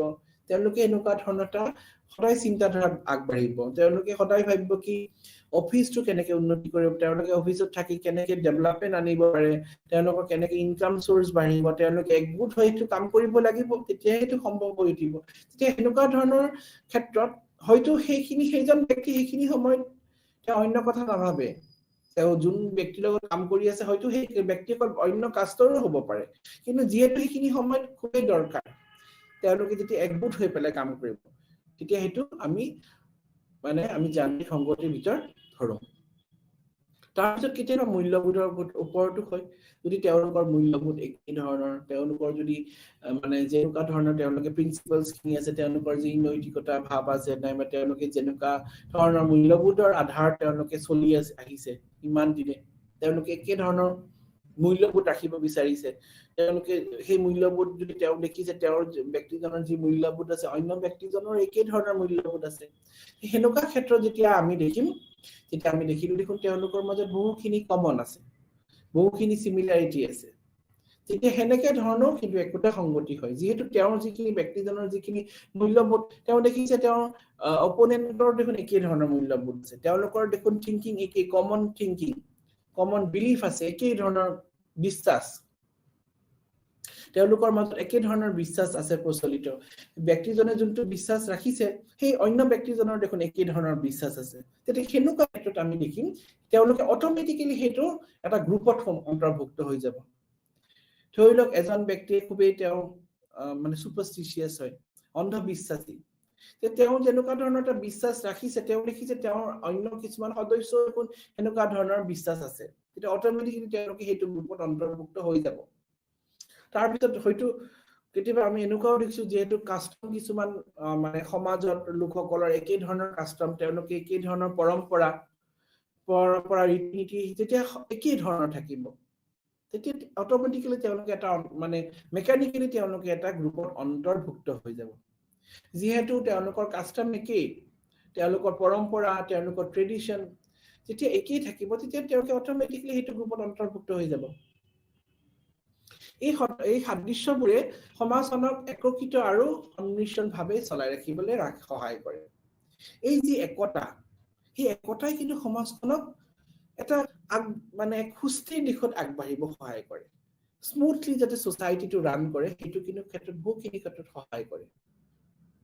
যেনেকৈ উদাহৰণস্বৰূপে আমি দেখিছো কিছু কিছু সমাজত আমি দেখিম সমাজখনত মানুহৰ মাজতে বিভেদ আছে, বহুত ডিভিজন আছে মানুহৰ মাজতে, ইজনে সিজনক দেখিব নোৱাৰে, যদি সেনেকুৱা সমাজ জানো টিকিব পাৰিব আমি কল্পনাই কৰিব নোৱাৰো। যদি সমাজৰ ব্যক্তিসকলে তেওঁলোকৰ মাজতে যদি আমি খুটি চাওঁ, সদায় ভুলটোকে বিচাৰি থাকো, আমি যদি সদায় তেওঁলোকৰ মাজত ডিফেক্টে চাই থাকো, তেতিয়া সেইখন সোসাইটি কেতিয়াও এক্সিষ্ট নাথাকে। সেই সমাজখনৰ ভৱিষ্যত অন্ধকাৰ আছে।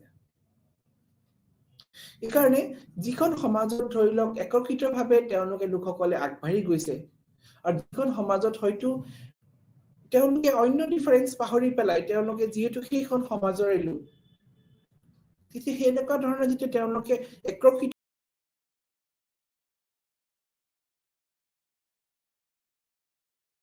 গুৰুত্বপূৰ্ণ কথা কি, সমাজসমূহৰ যি ব্যক্তিসকলে তেওঁলোকে নিজৰ স্বাৰ্থ ত্যাগ কৰি যেতিয়া তেওঁলোকে একত্ৰিত হ'ব সমাজৰ উন্নতিৰ কাৰণে, সমাজৰ অধিকাৰৰ কাৰণে, সমাজৰ যাতে কোনো অমংগল নহয়, সমাজৰ লোকসকলে যাতে সমাজখনৰ উন্নতিৰ কাৰণে আৰু লগত সমাজখন যাতে সুস্থিৰভাৱে আগবাঢ়ি যাব সেনেকুৱা ধৰণৰ তেওঁলোকে কল্পনা কৰিব, তেতিয়া আমি দেখা পাম সমাজখন সঁচা অৰ্থত উন্নতি হৈছে। তাৰপিছত আমি এতিয়া জৈৱিক সংগতিৰ বিষয়ে আমি আলোচনা কৰি লওঁ। বেছিভাগ সময়ত আমি দেখিছো উদ্যোগ সমাজবোৰত একত্ৰিত কৰি শক্তি হৈছে জৈৱিক সংগতি। বেছিভাগ আমি সমাজত দেখিছো যিসমূহ হয় জৈৱিক সংগতিৰ অধীনত যি সমাজসমূহ গঠিত হৈছে, এই সমাজসমূহ সাধাৰণতে উদ্যোগ সমাজ, ইণ্ডাষ্ট্ৰিয়েল সোসাইটি। জৈৱিক সমাজৰ একত্ৰিতকৰণৰ বৈশিষ্ট্য হৈছে শ্ৰম বিভাজনৰ দ্বাৰা সৃষ্টি কৰা এক পাৰস্পৰিক নিৰ্ভৰশীলতা। তেওঁলোকৰ এনেধৰণৰ সমাজ সাধাৰণতে শ্ৰম বিভাজনৰ আধাৰত হৈছে।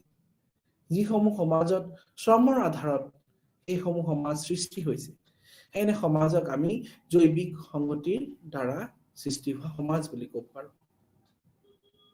যেনেকৈ উদাহৰণস্বৰূপে আমি কলো, আমি যদি জৈৱিক সংগতিৰ বিষয়ে আমি জানিব লাগে, তেতিয়া আমি বডি অৰ্গেনৰ কথা আমি কলো। যেনেকৈ আমাৰ যদি বডিটো সুস্থিৰভাৱে ভালকে যদি কাম কৰিব লাগে অকল এটা অংগ কাম কৰিলে নহব প্ৰত্যেকটো অংগৰ এটা বিশেষ ভূমিকা আছে প্ৰত্যেক অংগই এক সুস্থিৰভাৱে চলিলেহে সমাজখন আগবাঢ়িব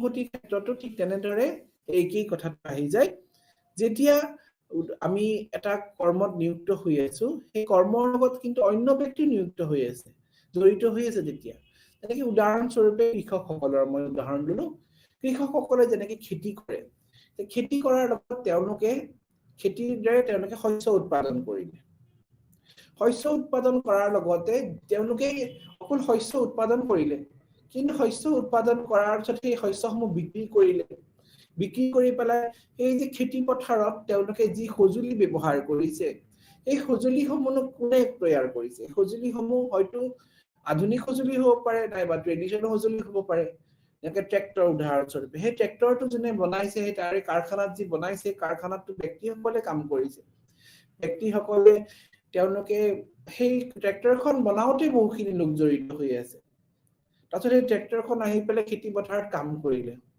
কাম কৰি পেলাই তাৰপিছত সেই শস্যখিনি উৎপাদন হ'ল উৎপাদন কৰি পেলাই মানে কৃষকসকলে সেইখিনি মিলত লৈ গ'ল ধান বান্ধিবলৈ তাৰপিছত আমি পালো গৈ পেলাই সেইখিনি গতিকে আমি দেখি যে শস্য উৎপাদন কৰাৰ যি মানে প্ৰক্ৰিয়াটো তাতে কিন্তু বহু কথা জড়িত হৈ আছে শস্য উৎপাদন হ'ল উৎপাদন হৈ পেলাই মিললৈ গ'ল মিলৰ পিছত বজাৰত আহিল বজাৰৰ পৰা দোকানীত আহিল দোকানীৰ পৰা আমি পালো সেইটো এটা চাইকেল এটা চাইকেলত পুৰা ঘূৰি আছে কেনেকৈ ইটোৰ পৰা ইটো ষ্টেজ গৈ গৈ এটা সেই পৰম্পৰাগত চাইকেলত ঘূৰি ঘূৰি শেষত আমাৰ ওচৰলৈকে কেনেকৈ আহিল সেইখিনি কথা যদি আমি জানিব লাগে তেতিয়া আমি সেইটো বিষয়ে জৈৱিক সংগতিৰ কথা আমি জানিব লাগিব প্ৰতিজন ব্যক্তিয়ে তেওঁলোকৰ দৈনন্দিন জীৱনত প্ৰয়োজনীয় সামগ্ৰী আৰু সেৱা পছন্দ কৰিবলৈ আন বহুতো ওপৰত নিৰ্ভৰ কৰে আমি যেনেকে এই বাক্যশাৰ কথাটো যিনে কৈছে যে দৈনন্দিন জীৱনত আমি যি প্ৰয়োজনীয় সামগ্ৰী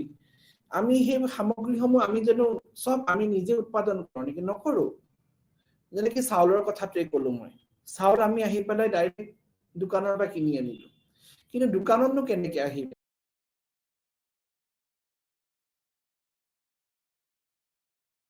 চাউল উৎপাদন হৈ পেলাই মিলত আনি পেলাই লেবাৰে আহি পেলাই পেকেটিং ফেক্টৰীত আহিল পেকেটিং কৰি পেলাই তাৰপিছত আমি পালো এইটো এটা দীঘলীয়া প্ৰচেছ এইটো যে একেদিনাই আমি অকল সব খেতি উৎপাদন কৰি পেলাই লৈছো সেইটোও নহয় ঠিকঠাক সেইকাৰণে আমি আৰু অন্য সামগ্ৰীৰ কাৰণেও আমি নিৰ্ভৰশীল হৈ আছো যেনেকৈ উদাহৰণস্বৰূপে এজন ব্যক্তি যেতিয়া এটা প্ৰজেক্টত কাম কৰি আছে তেওঁ প্ৰজেক্টত কাম কৰিছে ঠিকেই কিন্তু তেওঁ কিহত কাম কৰিছে লেপটপটোত ধৰি লওক সেই লেপটপটো তেওঁ নিজে বনোৱা নাই লেপটপটো হয়তো বেলেগ এটা ফেক্টৰীত বনাইছে তাৰ লগত বহু কৰ্মচাৰী জড়িত হৈ আছে তাৰপিছত দোকানত আহিছে দোকানীয়ে বিক্ৰী কৰিছে তাৰপিছত আমি পাইছো সেইকাৰণে এই জৈৱিক সংগতিত কি হয় একদম আমি বডি অৰ্গেনৰ নিচিনা আমি ক'ব পাৰো যেনেকে আমি ভৰি অবিহনে খোজকাঢ়া আমাৰ অসুবিধা হ'ব হাত দুখন নাথাকিলে আমি কেনেকে আমি লিখা পঢ়াবিলাক কৰিম চকু নাথাকিলে আমি দেখা নাপাম সেনেকে যেনেকে আমাৰ প্ৰত্যেকটো অংগ পতংগ জড়িত হৈ আছে এটা বিশেষ কৰ্মৰ লগত আৰু সেই গোটেইখিনি থাকিলেহে আমি ভালকে কামটো কৰিব পাৰিম ঠিক সেনেকেই জৈৱিক সংগতিও ঠিক সেনেধৰণে হৈছে আমাৰ যেতিয়া সমাজ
সেনেকুৱা আমি যদি সমাজৰ কথা কওঁ সেই হ'ব সমাজ হ'ব জৈৱিক সংগতিৰ সমাজ বুলি ক'ব পাৰিম।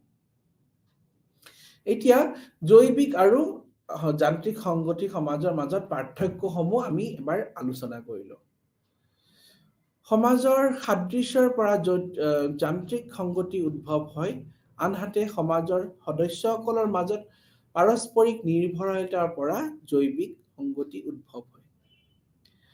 এইটো প্ৰথম পইণ্টত কি কৈছে, সমাজৰ সাদৃশ্যৰ পৰা যিখিনি একেই আছে, একেই মানে যাৰ লগত কমন তেওঁলোকৰ মাজত সিমিলাৰিটি আছে, সমাজৰ সদস্যসকলৰ মাজত যদি সিমিলাৰিটি আছে তেওঁলোকে যান্ত্ৰিক সংগতি উদ্ভৱ হয়। যেনেকে উদাহৰণস্বৰূপে মই কৈছো, যেনেকে একে কাষ্টৰ লোক হ'ব পাৰে, নাইবা একে সম্প্ৰদায় কমিউনিটিৰ হ'ব পাৰে, নাইবা একে তেওঁলোকৰ ট্ৰাইবৰ হ'ব পাৰে, যেনেকুৱা এনেকুৱা যিসমূহ মাজত সাদৃশ্য আছে আৰু সাদৃশ্য থকাৰ কাৰণে তেওঁলোকে অট'মেটিকেলি সেই গ্ৰুপটোৰ ভিতৰত অন্তৰ্ভুক্ত হৈ যায়। তেওঁলোকৰ মাজত সাদৃশ্য থকাৰ কাৰণে তেওঁলোকে অন্তৰ্ভুক্ত হৈ যায়, আৰু তাৰ পৰাই কিন্তু আমি ক'ব পাৰো এটা নতুনকে এটা মানে সাদৃশ্য সৃষ্টি হয়, তাৰপিছত সেইটো সাদৃশ্যকে আমি যান্ত্ৰিক সংগতি বুলি কওঁ। হয়তো তেওঁলোকৰ মন নাই সেই লোকসকলৰ লগত থাকিবলৈ, কিন্তু যিহেতু তেওঁলোক একেই, তেওঁলোকৰ মাজত সাদৃশ্য আছে, তেওঁলোকৰ মাজত সিমিলাৰিটি আছে, তেতিয়া তেওঁলোকে নিজে নিজেই সেই গ্ৰুপটোৰ ভিতৰত অন্তৰ্ভুক্ত হৈ যাব, যিহেতু তেওঁলোকৰ মাজত সিমিলাৰিটি আছে। যদিও তেওঁলোকৰ ইচ্ছা নাই সেইটো গ্ৰুপত অন্তৰ্ভুক্ত হোৱাৰ, কিন্তু যিহেতু তেওঁলোকৰ মাজত সেই কমন মানে এটা চিন্তাধাৰা, তেওঁলোকৰ মাজত কমন বিলিফছ নাই, তেওঁলোকৰ মাজত সেইটো একেই হয়তো কি কাৰণে একেই আছে, সাদৃশ্য কি কাৰণে আছে, হয়তো তেওঁলোকৰ স্কিন কালাৰৰ কাৰণে, তেওঁলোকে একেই জাতিত বিলং কৰে, তেওঁলোকে একেই হ'ব পাৰে। এনেকুৱা ধৰণৰ যেতিয়া আমি দেখা পাম সমাজত, সেনেকুৱা সমাজত আমি কম যান্ত্ৰিক সংগতিৰ সমাজ বুলি আমি ক'ব পাৰো। আনহাতে সমাজৰ সদস্যসকলৰ মাজত পাৰস্পৰিক নিৰ্ভৰশীলতা থাকিব পাৰে, হয়, তাৰ পৰাই আমি জৈৱিক সংগতি উদ্ভৱ হোৱা বুলি কৈছো। পাৰস্পৰিক নিৰ্ভৰশীলতাই মানে আমি উদাহৰণস্বৰূপে ক'লে, যেনেকে উদাহৰণে আমি চালো যে ইজনে সিজনৰ মাজত ৰিলেশ্যন আছে, তেওঁলোকৰ সম্বন্ধ আছে, কি কাৰণে ইজনে সিজনৰ অবিহনে কেতিয়াও পৰিপূৰক নহব। সেনেকুৱা আমি সমাজত যেতিয়া আমি কল্পনা কৰিম, তেতিয়া সেনেকুৱা সমাজক আমি জৈৱিক সংগতিৰ সমাজ বুলি আমি ক'ব পাৰো। যেনেকে উদাহৰণস্বৰূপে মই অলপ আগতে কৈছিলো, চাউলৰ উদাহৰণটো দিছিলো। সেই চাউলখিনি যেতিয়া উৎপাদন হয় আমাৰ ওচৰলৈকে আহে, তাৰ আগতে এটা দীঘলীয়া প্ৰচেছ দি যাব লগা হৈছে। চাউলখিনি আহাৰলৈকে বহুতে দীঘলীয়া প্ৰচেছ এটা, যেনেকে নিউজ পেপাৰৰ কথাটো ক'লো। আৰু ইজনে সিজনৰ লগত আমি নিৰ্ভৰশীল হ'ব লাগে। যেনেকে বেমাৰ হ'ল, উদাহৰণস্বৰূপে আমি বেমাৰ হ'লেতো চব বেমাৰেতো নিজে আমি ট্ৰিটমেণ্ট কৰিব নোৱাৰো, ডক্টৰ তাত যাব লাগিব লাগে আমি। আৰু সেই ডক্টৰো কিন্তু ডক্টৰ বেলেগ হ'ব পাৰে, চকুৰ ডক্টৰ হয়তো বেলেগ হ'ব পাৰে। সেইকাৰণে আমি দেখা পালো এই জটিল সমাজত যেতিয়া সমাজ যিমানে জটিল হৈ যাব, তেতিয়া এনেকুৱা ধৰণৰ জৈৱিক সংগতিৰ মানে নতুনকে আৰু জটিলতালৈ গৈ সৃষ্টি হ'ব। যেনেকে সেইটো মই ডক্টৰৰ কথাটো ক'লো, ডক্টৰৰ মাজতো কিমানখিনি মানে আমি স্পেচিয়েলাইজেশ্যন দেখিছো, যে এইটোৰ কাৰণে doctor child specialist, I specialist আহি গ'ল, চকুৰ কাৰণে বিশেষত্ব থাকিব পাৰে। এনেকুৱা প্ৰত্যেকটো হেৰিতে এটা স্পেচিয়েলাইজেশ্যন যেতিয়া আহি গ'ল, তেতিয়াৰ পৰাই কিন্তু জৈৱিক সংগতিৰ উদ্ভৱ হোৱা বুলি আমি ক'ব পাৰো। যান্ত্ৰিক সংগতিত থকা সমাজবোৰে জীৱনশৈলী, বিশ্বাস, মূল্যবোধ আৰু ভূমিকাসহ তেওঁলোকৰ সদস্যসকলৰ মাজত যথেষ্ট সংখ্যক সাদৃশ্য আছে। আনহাতে জৈৱিক সংগতি থকা সমাজবোৰ সদস্যসকলৰ মাজত উচ্চ পৰিমাণৰ ব্যক্তিত্ববাদ আৰু পাৰ্থক্য আছে। যান্ত্ৰিক সংগতি থকা সমাজবোৰত জীৱনশৈলী, বিশ্বাস আৰু মূল্যবোধ আৰু ভূমিকাসমূহ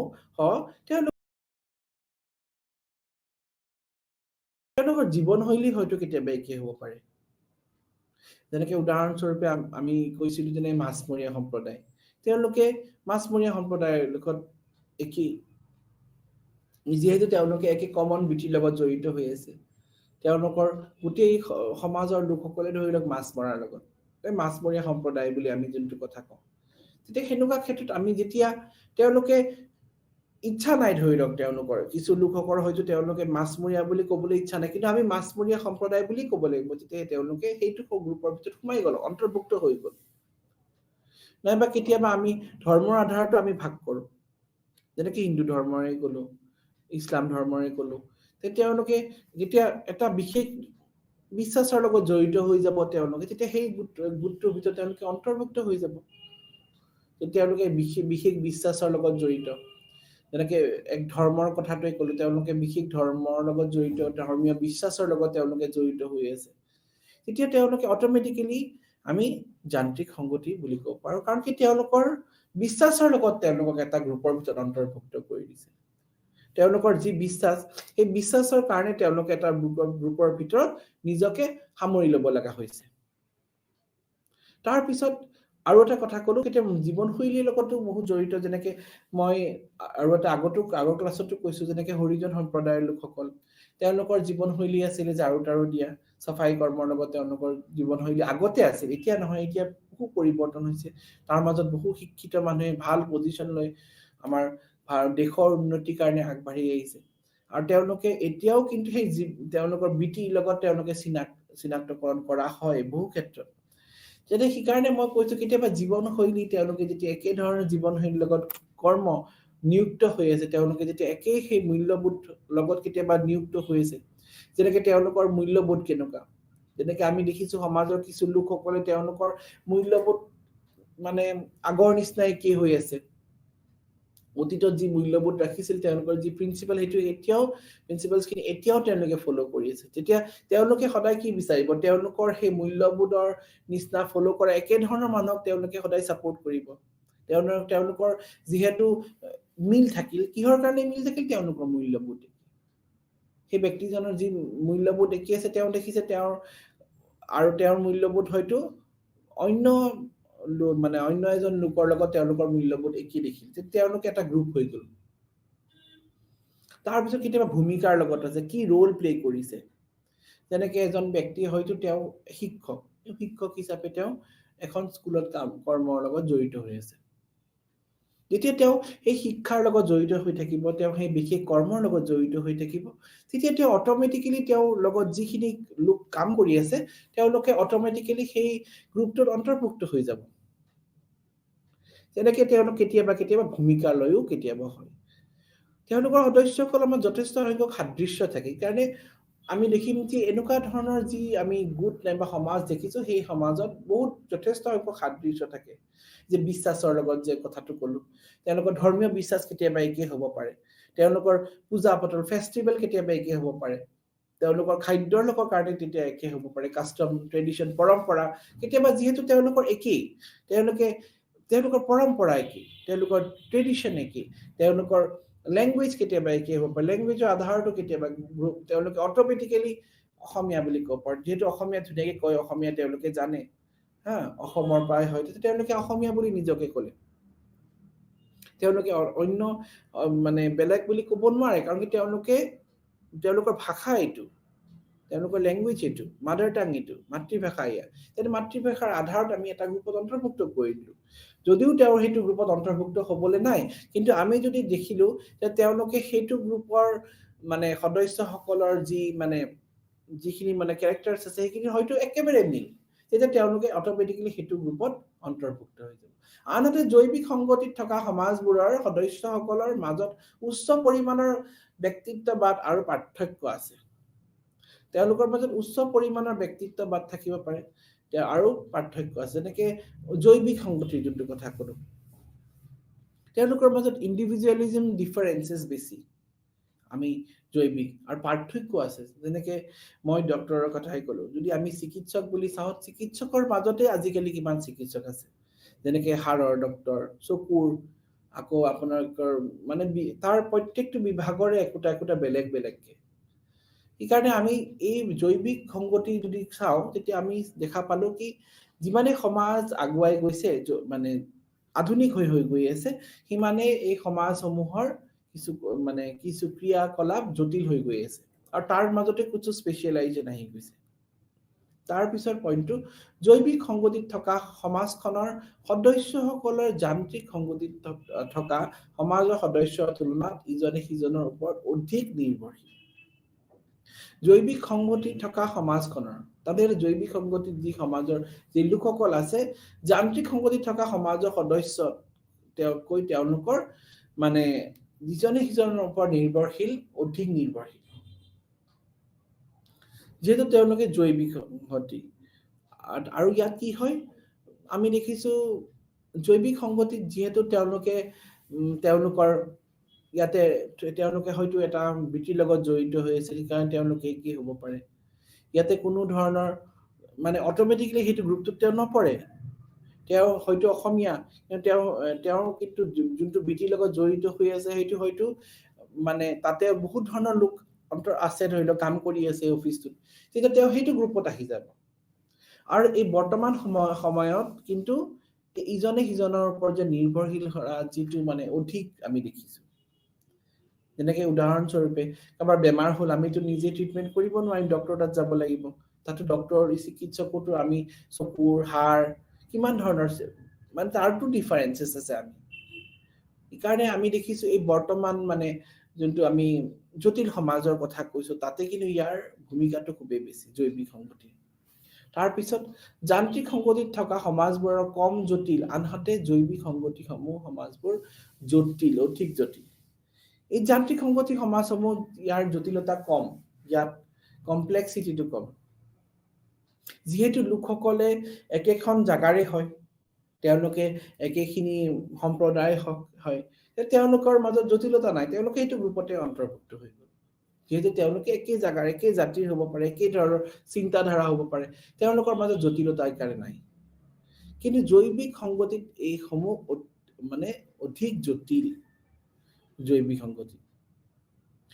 সংগতি ইয়াৰ জটিলতা অতি গভীৰ যান্ত্ৰিক সংগতিত সমাজকৈ জৈৱিক সংগতিসমূহ সমাজৰ শ্ৰম বিভাজন অধিক আমি দেখিছো যান্ত্ৰিক সংগতিত আমি দেখিছো যেহেতু তেওঁলোকে মানে যোনটো কাম আছে সেইটো কামৰ লগতে জড়িত তেওঁলোকৰ মাজত অটোমেটিক এটা মানে এটা ৰিলেশনশিপ আহি যায় কিন্তু ইয়াত জৈৱিক সংগতিত মানে কি হয় অতি মানে তাৰ মাজত বিভাজন বেছি যেনেকৈ ডক্টৰৰ কথাই ক'লো ডক্টৰটো কিমান কেটা বিভাগ আছে আমি দেখিছো যেনেকৈ ডেন্সৰ কথাই ক'লো ডেন্স টিচাৰ কথা ক'লো তাতটো কিমান কেটা বিভাগ থাকিব মানে ডিভিজন থাকিব আমি দেখা পাম এইটো মানে ভাৰতনাট্যম কথক কেনেকুৱা কেটি ভেৰাইটি আছে ইকাৰণে ইয়াত আমি দেখিম শ্ৰম বিভাজন বেছি যেনেকৈ সমাজ এখনতে ক'লো সমাজখনত এজন ব্যক্তিটো অকলে কেতিয়াও তেওঁ মানে সেলফ সাফিসিয়েন্সি কেতিয়াও থাকিব নোৱাৰে তেওঁ কিবা নাইবা কিবা সহায় ল'বই লাগিব তেওঁটো এনেকুৱা নহয় সব বস্তু উৎপাদন কৰিব সব তেওঁৰ তাত আছে তেওঁ নিজৰ ঘৰটোকে বনাব লাগিলে বেলেগৰ সহায় ল'ব লাগিব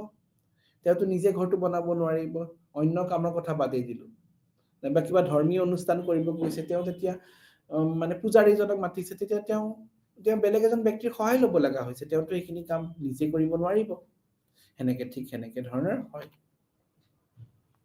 ইকাৰণে আমি দেখিছো এই যান্ত্ৰিক সংগতিত যি ডিফাৰেন্সৰ কথা মই ক'লো সেই ডিফাৰেন্সখিনি যদি আমি চালো তেতিয়া আমি দেখা পাম ইয়াৰ যোনটো গভীৰতা ইয়াৰ গভীৰতা অত্যন্ত বেছি সময়ৰ লগত পৰিৱৰ্তন হওঁতে যান্ত্ৰিক সংগতিৰ কিন্তু গুৰুত্বটো এতিয়া বৰ্তমান সময়ত হয়তো কম হ'ব পাৰে এনেকুৱা যে মই কৈছো কি সময়ৰ লগত ইয়াৰ গুৰুত্বটো কম হৈছে কিন্তু আমি কেতিয়াও যে যান্ত্ৰিক সংগতি নাই না বা ইয়াৰ গুৰুত্ব একেবাৰে নোহোৱা হৈ গ'ল সেইটো আমি ক'ব নোৱাৰো আমি দেখিছো এনেকুৱা বহু ক্ষেত্ৰত যি সৰল সমাজসমূহত যেনেকৈ এটা কিবা অনুষ্ঠান কৰিব হ'ল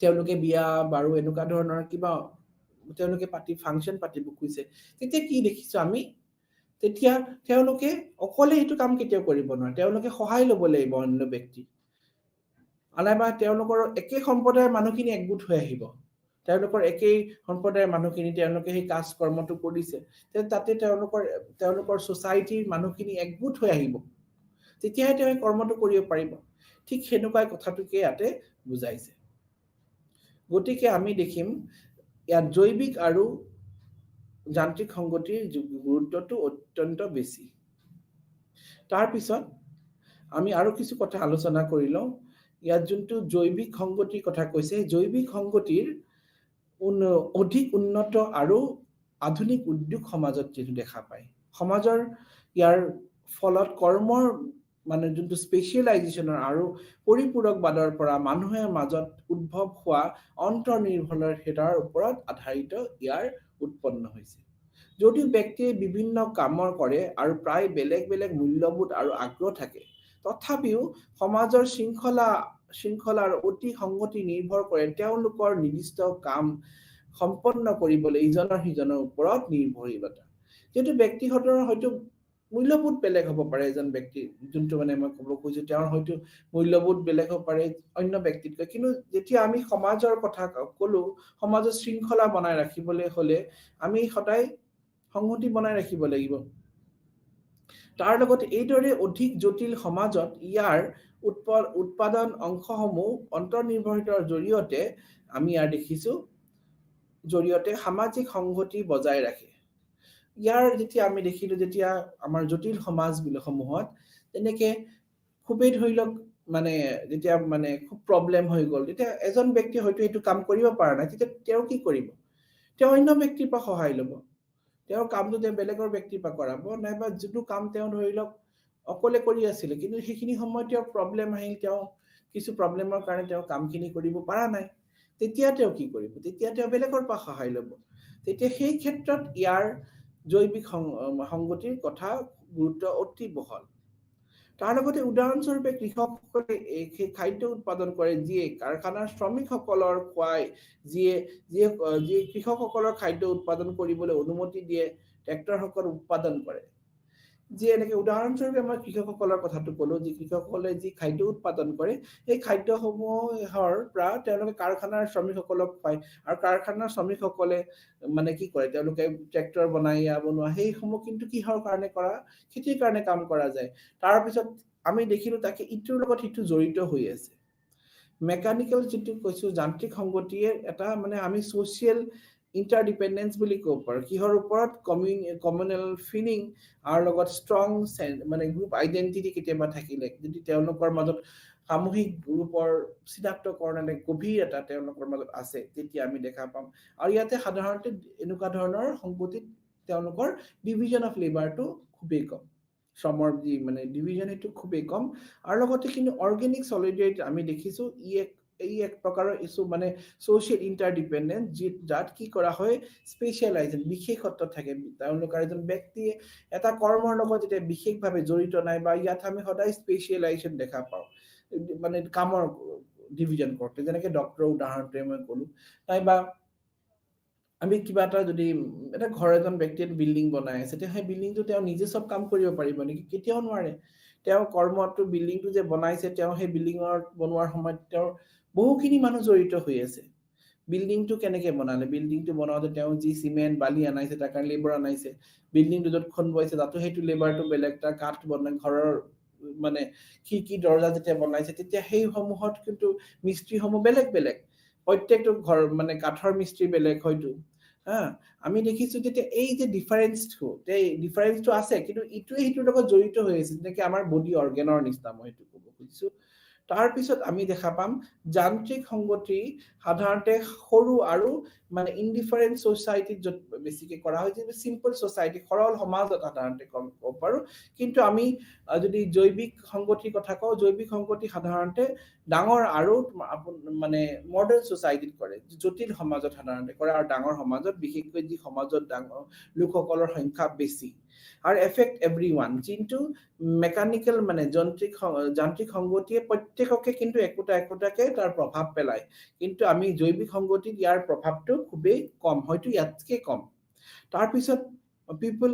care deeply about the collective consciousness ইয়াতে লোকসকলে যান্ত্ৰিক সংগতিত তেওঁলোকে কি কৰে নিজৰ মানে জাতিটোৰ কথা যে আহিলে তেওঁলোকে নিজৰ জাতিৰ উন্নতিৰ কাৰণে নিজৰ লোকসকলৰ ভাৱৰ কাৰণে তেওঁলোকে এটা মানে ডিপ সেন্টিমেন্ট দৰকাৰ যেনেকৈ উদাহৰণস্বৰূপে অসমীয়া জাতিটোৰ কথাই ক'লো অসমীয়া জাতিটোৰ কথা যদি কোনোবাই বেয়াকৈ ক'লে তেতিয়া সেই অসমীয়া মানে যুৱক যুৱতী নাইবা যিসকল সেই জাতিটোৰ লোক তেওঁলোকৰ খুবেই এটা সেন্টিমেন্টত লাগাৰ নিচিনা হ'ব কথাটো কিন্তু ঠিক তেনেধৰণে তেতিয়া তেওঁলোকে এটা সেন্টিমেন্ট অবিহনে কেতিয়াও সেই সেইটো বস্তু কেতিয়াও নাথাকে কাৰণ ইয়াত এটা কালেক্টিভ আৰু মানে ডিপ সেন্টিমেন্ট জড়িত হৈ আছে কিন্তু ইয়াত আমাৰ অৰ্গেনিক সলিডাৰিটি সেইটো নাই তেনেকে এই ঘৰতে বনাইছিল ব্যক্তিজনে সেই ব্যক্তিজনে যেতিয়া ঘৰ বনাইছিল তেতিয়া বহুত ধৰণৰ ব্যক্তি জড়িত হৈ আছে আৰু প্ৰত্যেকটো ব্যক্তিটোৰ লগত যে তেওঁৰ ঘনিষ্ঠ সম্পৰ্ক থাকিব তেওঁলোকৰ মাজত সাদৃশ্য থাকিব এনে নহয় এই বিল্ডিংটো বনাওতে হয়তো বেংগলী মানুহ কাম কৰিব লাগিব পাৰে কেতিয়াবা অসমীয়া মানুহ কৰিব পাৰে বিহাৰী সম্প্ৰদায়ৰ লোকো মানে সেইটো মানে বিল্ডিংটো বনাওতে তেওঁলোকে কাম কৰিব লগা হৈছে এই কাৰণে অকল যে এজন ব্যক্তিয়ে কৰি পেলাই সেই গোটেইটো কাম কৰিছে এনে নহয় তাৰ লগতো আৰু এটা কথা আছে ইয়াত হয়তো কিছু ধৰ্মৰ লগতো জড়িত যান্ত্ৰিক সংগতি মানে ইয়াত ধৰ্মৰ লগত জড়িত হৈ আছে কিন্তু ইয়াত মানে ইয়াৰ ধৰ্মৰ প্ৰভাৱটো ধৰ্মৰ লগত কোনো ধৰ্মৰ লগত জড়িত হৈ থকা নাই তেনেকে যান্ত্ৰিক সংগতি বুলি কলো কিছু বিশ্বাসৰ লগত জড়িত কিছু তেওঁলোকৰ ধৰ্মীয় মানে কিছু পৰম্পৰাৰ লগত জড়িত কিছু ধৰ্মীয় তেওঁলোকৰ যিখিনি ধৰ্মীয় পৰম্পৰা তেওঁলোকে কৰি আহিছে সেই ধৰ্মীয় পৰম্পৰাটোৱে গোটেই লোকসকলক বান্ধি ৰাখিছে সমাজৰ যি অন্য সদস্যসকলে যিসকলে বসবাস কৰিছে তেওঁলোকক সেই ধৰ্মীয় বিশ্বাসটোৱে বান্ধি ৰাখিছে তাৰ পিছত এই কাৰণে আমি ক'ব পাৰো জৈৱিক সংগতি হৈছে সমাজ বিজ্ঞানৰ ইমাইল দুৰ্খেমৰ সমাজ এখনৰ মানুহৰ অন্তৰ নিৰ্ভৰশীলতাৰ ফলত হোৱা সংগঠিত বৰ্ণনা কৰিবলৈ ব্যৱহাৰ কৰা এক শব্দ সাদৃশ্যৰ একত্ৰীকৰণৰ ওপৰত ভিত্তি কৰি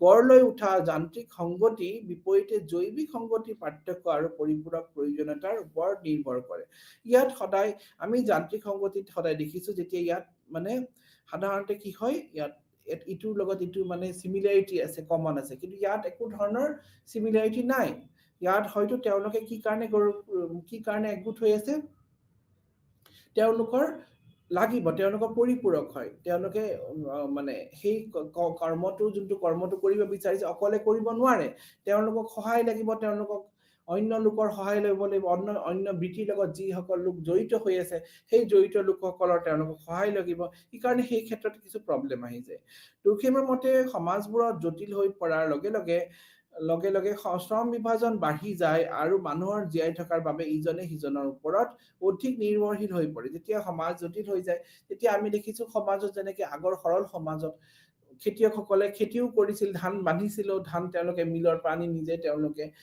মানে ভোজন কৰিছিলে কিন্তু এতিয়া যেটো সৰল সমাজৰ পৰা জটিল সমাজলৈ আগবাঢ়ি গৈছে এতিয়া কৃষকসকলে তেওঁলোকৰ গোটেইখিনি কৰ্ম উৎপাদনৰ পৰা একেবাৰে মিলত ধান ঢেকিত বান্ধাৰ সেইখিনি কাম তেওঁলোকে কৰাটো তেওঁলোকৰ প্ৰব্লেম আহি যায় এই ক্ষেত্ৰত তেওঁলোকে কি কৰে তেওঁলোকে কিছু পৰিৱৰ্তন আনে তেওঁলোকে কিছু চেঞ্জ আনে তাৰ পিছত আমি সমাজ বিজ্ঞানত জৈৱিক সংগতি হৈছে এক অৱস্থা য'ত উদ্যোগ সমাজৰ সদস্যসকলে ইজনে সিজনৰ পৰা বিচ্ছিন্ন হোৱাৰ বিপৰীতে সকলো ব্যক্তিৰ অন্তৰ্নিহিত হৈ থাকে কিন্তু ইয়াত আমি জৈৱিক মানে সংগতি দেখিছো ইয়াত কিন্তু মানে ব্যক্তিসকলে ইজনে সিজনৰ পৰা বিচ্ছিন্ন নহয় তেওঁলোকে ইজনে সিজনৰ লগত ডিপেন্ডেন্ট হৈ থাকে যেনেকে আমি যদি ডক্টৰ তাত গলো ডক্টৰ তাত যোৱাতে আমি কি দেখা পাম এখন হস্পিটেলত অকল ডক্টৰে থাকিব নেকি নাথাকে ডক্টৰজনক সহায় কৰাৰ বাবে নাৰ্ছ থাকিব এসিস্টেন্ট থাকিব মানে কম্পাউণ্ডাৰ থাকিব বহুতখিনি লোক থাকিব তাতে একগোট হৈ পেলাই থাকিব আৰু সেইখিনি প্ৰয়াসতে কিন্তু তেওঁলোকৰ মানে কৰ্মটো সাকসেস হয় কাৰণে অকলেতো কেতিয়াও কৰিব নোৱাৰে তেওঁ সদস্য প্ৰয়োজন হ'ব দুৰ্খেমৰ মতে এই পাৰ্থক্য সংগঠিত উদ্যোগ সমাজৰ জটিলতাৰ বাবে চলিছে য'ত কোনো এজন ব্যক্তিয়ে জীৱনৰ বাবে প্ৰয়োজনীয়তা সকলোখিনি যোগান ধৰাৰ আশা কৰিব নোৱাৰি আমি জীৱনত যে প্ৰত্যেকটো বস্তু যে আমি জীৱনত নিজৰ কাৰণে যোগান ধৰিব পাৰিম এটো কেতিয়াও ক'ব নোৱাৰো সেই ক্ষেত্ৰত আমি সদায় জৈৱিক সংগতিৰ সহায় ল'ব লাগিব যে এজন মানে খেতিয়কে তেওঁ যে গোটেইখিনি একেবাৰে চাউলৰ পৰা আদি কৰি তেওঁ গোটেইখিনি বস্তু তেওঁ কেতিয়াও উৎপাদন কৰিব নোৱাৰে তেওঁ কিছু বস্তু বাহিৰৰ পৰা আনিবই লাগিব যেনেকে নিমখ উদাহৰণ স্বৰূপে ক'লো তেওঁ সব খেতিয়ে যে কৰিব তেওঁ মানে চাউলৰ পৰা আৰম্ভ কৰি সবজিৰ পৰা আৰম্ভ কৰি তেওঁ গোটেই গাখীৰৰ পৰা আৰম্ভ কৰি তেওঁ গোটেইখিনি বস্তু তেওঁ কেতিয়া নাথাকে তেওঁ হয়তো কিছু বস্তু থাকিব তাৰ লগত তেওঁ এভেইলেবল আছে কিন্তু তেওঁ হয়তো সেইখিনি বস্তু গাখীৰ তেওঁ কিনি আনিব লাগিব পাৰে তেওঁ হয়তো মানে সবজি তেওঁ কিনিব লগা হয় চাউলটোহে তেওঁৰ হয় তেতিয়া হেনুকা ক্ষেত্ৰত আমি দেখিছো কিছু মানে তাৰ গুৰুত্বটো বেছি বুলি তাৰ পিছত জৈৱিক সংগতি সাধাৰণতে উচ্চ পৰ্যায়ৰ প্ৰযুক্তিগত বিকাশৰ সমাজত পোৱা যায়, য'ত মানুহে প্ৰায় বিভিন্ন কামত বিশেষত হয় আৰু তাৰ পৰিকল্পনা সম্পৰ্কৰ কৰাৰ বাবে ইজনে সিজনৰ ওপৰত নিৰ্ভৰশীল। আমি ইয়াত আৰু এটা কথা দেখিছোঁ, জৈৱিক সংগতি সাধাৰণতে উচ্চ পৰ্যায়ৰ প্ৰযুক্তিবিদ্যাৰ বিকাশৰ সমাজত হয়। জৈৱিক সংগঠন যেনেকে যিসমূহ হাইলি ডেভেলপ ছ'চাইটি, যিসমূহ ছ'চাইটিত আমি দেখিছোঁ বৰ্তমান সময়ত যিসমূহ ছ'চাইটি স্পেচিয়েলাইজেশ্যন থাকে, যেনেকে এইটোৰ কাৰণে এইজন ব্যক্তিহে যোগ্য, এইজন ব্যক্তি এইটো কামৰ লগত জড়িত হৈ আছে আগৰ পৰাই। সেনেকুৱা ধৰণৰ কি হয়, এজন ব্যক্তি আন এজন ব্যক্তিৰ ওপৰত নিৰ্ভৰশীল হৈ যায়। তেওঁ ব্যক্তিজনে সেই ব্যক্তিৰ লগত তেওঁৰ কৰ্মৰ লগত জড়িত হৈ আছে, সেই ব্যক্তিৰ গোটেইখিনি কাম তেওঁ কৰিব লগা হ'ব পাৰে। উদাহৰণস্বৰূপে উদ্যোগ সমাজত তীখা উদ্যোগৰ শ্ৰমিকসকলে কয়লা উদ্যোগৰ শ্ৰমিকৰ ওপৰত নিৰ্ভৰ কৰিব তীখা উদ্যোগৰ বা প্ৰয়োজনীয় কেঁচামালৰ বাবে যোগান ধৰা। ঠিক তেনেদৰে কৃষকসকলে নিজৰ শস্য বজাৰলৈ অনাৰ বাবে পৰিবহণ শ্ৰমিকৰ ওপৰত নিৰ্ভৰশীল হ'ব লাগিব। যেনেকে পৰিবহণ শ্ৰমিকৰ অবিহনে কৃষকসকলে তেওঁলোকৰ যি খাদ্য তেওঁলোকে বজাৰলৈ আনিছে তেওঁলোকে কেনেকে আনিব, তেওঁলোকৰ সহায় ল'ব লাগিব। তেওঁলোকে যদি তেওঁলোকে নিজে গাড়ী চলাই আনিছে, গাড়ীখন কোনে বনাইছে, গাড়ীখন কৰ্মচাৰীয়ে বনাইছে নাইবা লেবাৰে বনাইছে, সেইখিনি কোনে বনাইছে, সেইখিনি তেওঁলোকক বনাই পেলাই বিক্ৰী কৰিছে, দোকানী আনি পেলাই বিক্ৰী কৰিছে। সেইকাৰণে আমি এটাৰ লগত এটা জড়িত হৈ আছো সমাজত, আমি ইটোৰ লগত সিটো জড়িত হৈ পেলাইহে আমি কৰ্মখিনি সুস্থিৰভাৱে কৰিব পাৰিছো। মন কৰিবলগীয়া যে জৈৱিক সংগতি অৰ্থ এইটো নহয় যে এখন সমাজত সকলো সদস্যই সমান। আমি কেতিয়াও ক'ব নোৱাৰো যে সকলো সদস্যই যে সমান, আমি কেতিয়াও নকওঁ। জৈৱিক সংগতিত থকা এখন সমাজৰ ভিতৰত এতিয়াও শ্ৰেণী বিভাজন আৰু অন্য ধৰণৰ সামাজিক বৈষম্য থাকিব পাৰে। যে মইতো কেতিয়াও ক'ব নোৱাৰো যে জৈৱিক সমাজত চব সমান বুলি। ইয়াতে জৈৱিক সমাজত সামাজিক বৈষম্য থাকিব পাৰে, আছে, নোহোৱা নহয়। যিমানে আমি ছ'চাইটি ডেভেলপ বুলি নকওঁ, আমি দেখিছো আমাৰ ছ'চাইটিত কি হয়, কাষ্ট চিষ্টেম সম্পূৰ্ণভাৱে নোহোৱা হৈ যোৱা নাই, আছে, তাৰ প্ৰভাৱ এতিয়াও আছে। কিছুমান সমাজত জৈৱিক সংগতিৰ বিকাশৰ ঘটে, আন কিছুমান সমাজত প্ৰযুক্তিগত বিকাশৰ উপৰিও বৃহৎ সমাজৰ সাধাৰণ বিভিন্ন কামত বিশেষত লোকৰ বেছিভাগ প্ৰয়োজন হয়। যে সমাজৰ যি কৰ্মসমূহ কৰে, কিছু কৰ্মত হয়তো কিছু সমাজৰ আমি দেখিছো লোকসকল যিসমূহ এই কৰ্মৰ লগত নিযুক্ত হৈ আছে। যেনেকে মূৰ্তি বনোৱাৰ কথা ক'লো, যে মূৰ্তি বনোৱাৰ সমাজত মূৰ্তিকাৰ সকলে সেই কৰ্মৰ লগতে নিযুক্ত হৈ আছে, সেই কৰ্মই তেওঁলোকৰ ধৰ্ম বুলি ক'ব পাৰে। কাৰণ সেই ক্ষেত্ৰত তেওঁলোকে সেইটো কৰ্ম কৰিয়ে তেওঁলোকে খাইছে, নিজৰ জীৱন নিৰ্বাহিত কৰিছে। গতিকে কিছুমান সমাজত জৈৱিক সংগতি বিকাশ ঘটে আৰু আন কিছুমান সমাজত প্ৰযুক্তিগত বিকাশৰ উপৰি বৃহৎ সমাজৰ সাধাৰণ কামৰ বিশেষত্ব লোকৰ বেছি থাকে, যিয়ে পুনৰ অন্তৰ্গাঁথনিশীল আৰু জৈৱিক সংগতিৰ সূচনা যোগায়। জৈৱিক সংগতিৰ ধাৰণাটো প্ৰথমে ফৰাচী সমাজ বিজ্ঞানী ডিমাইল দুৰ্খেমে আনিছিল।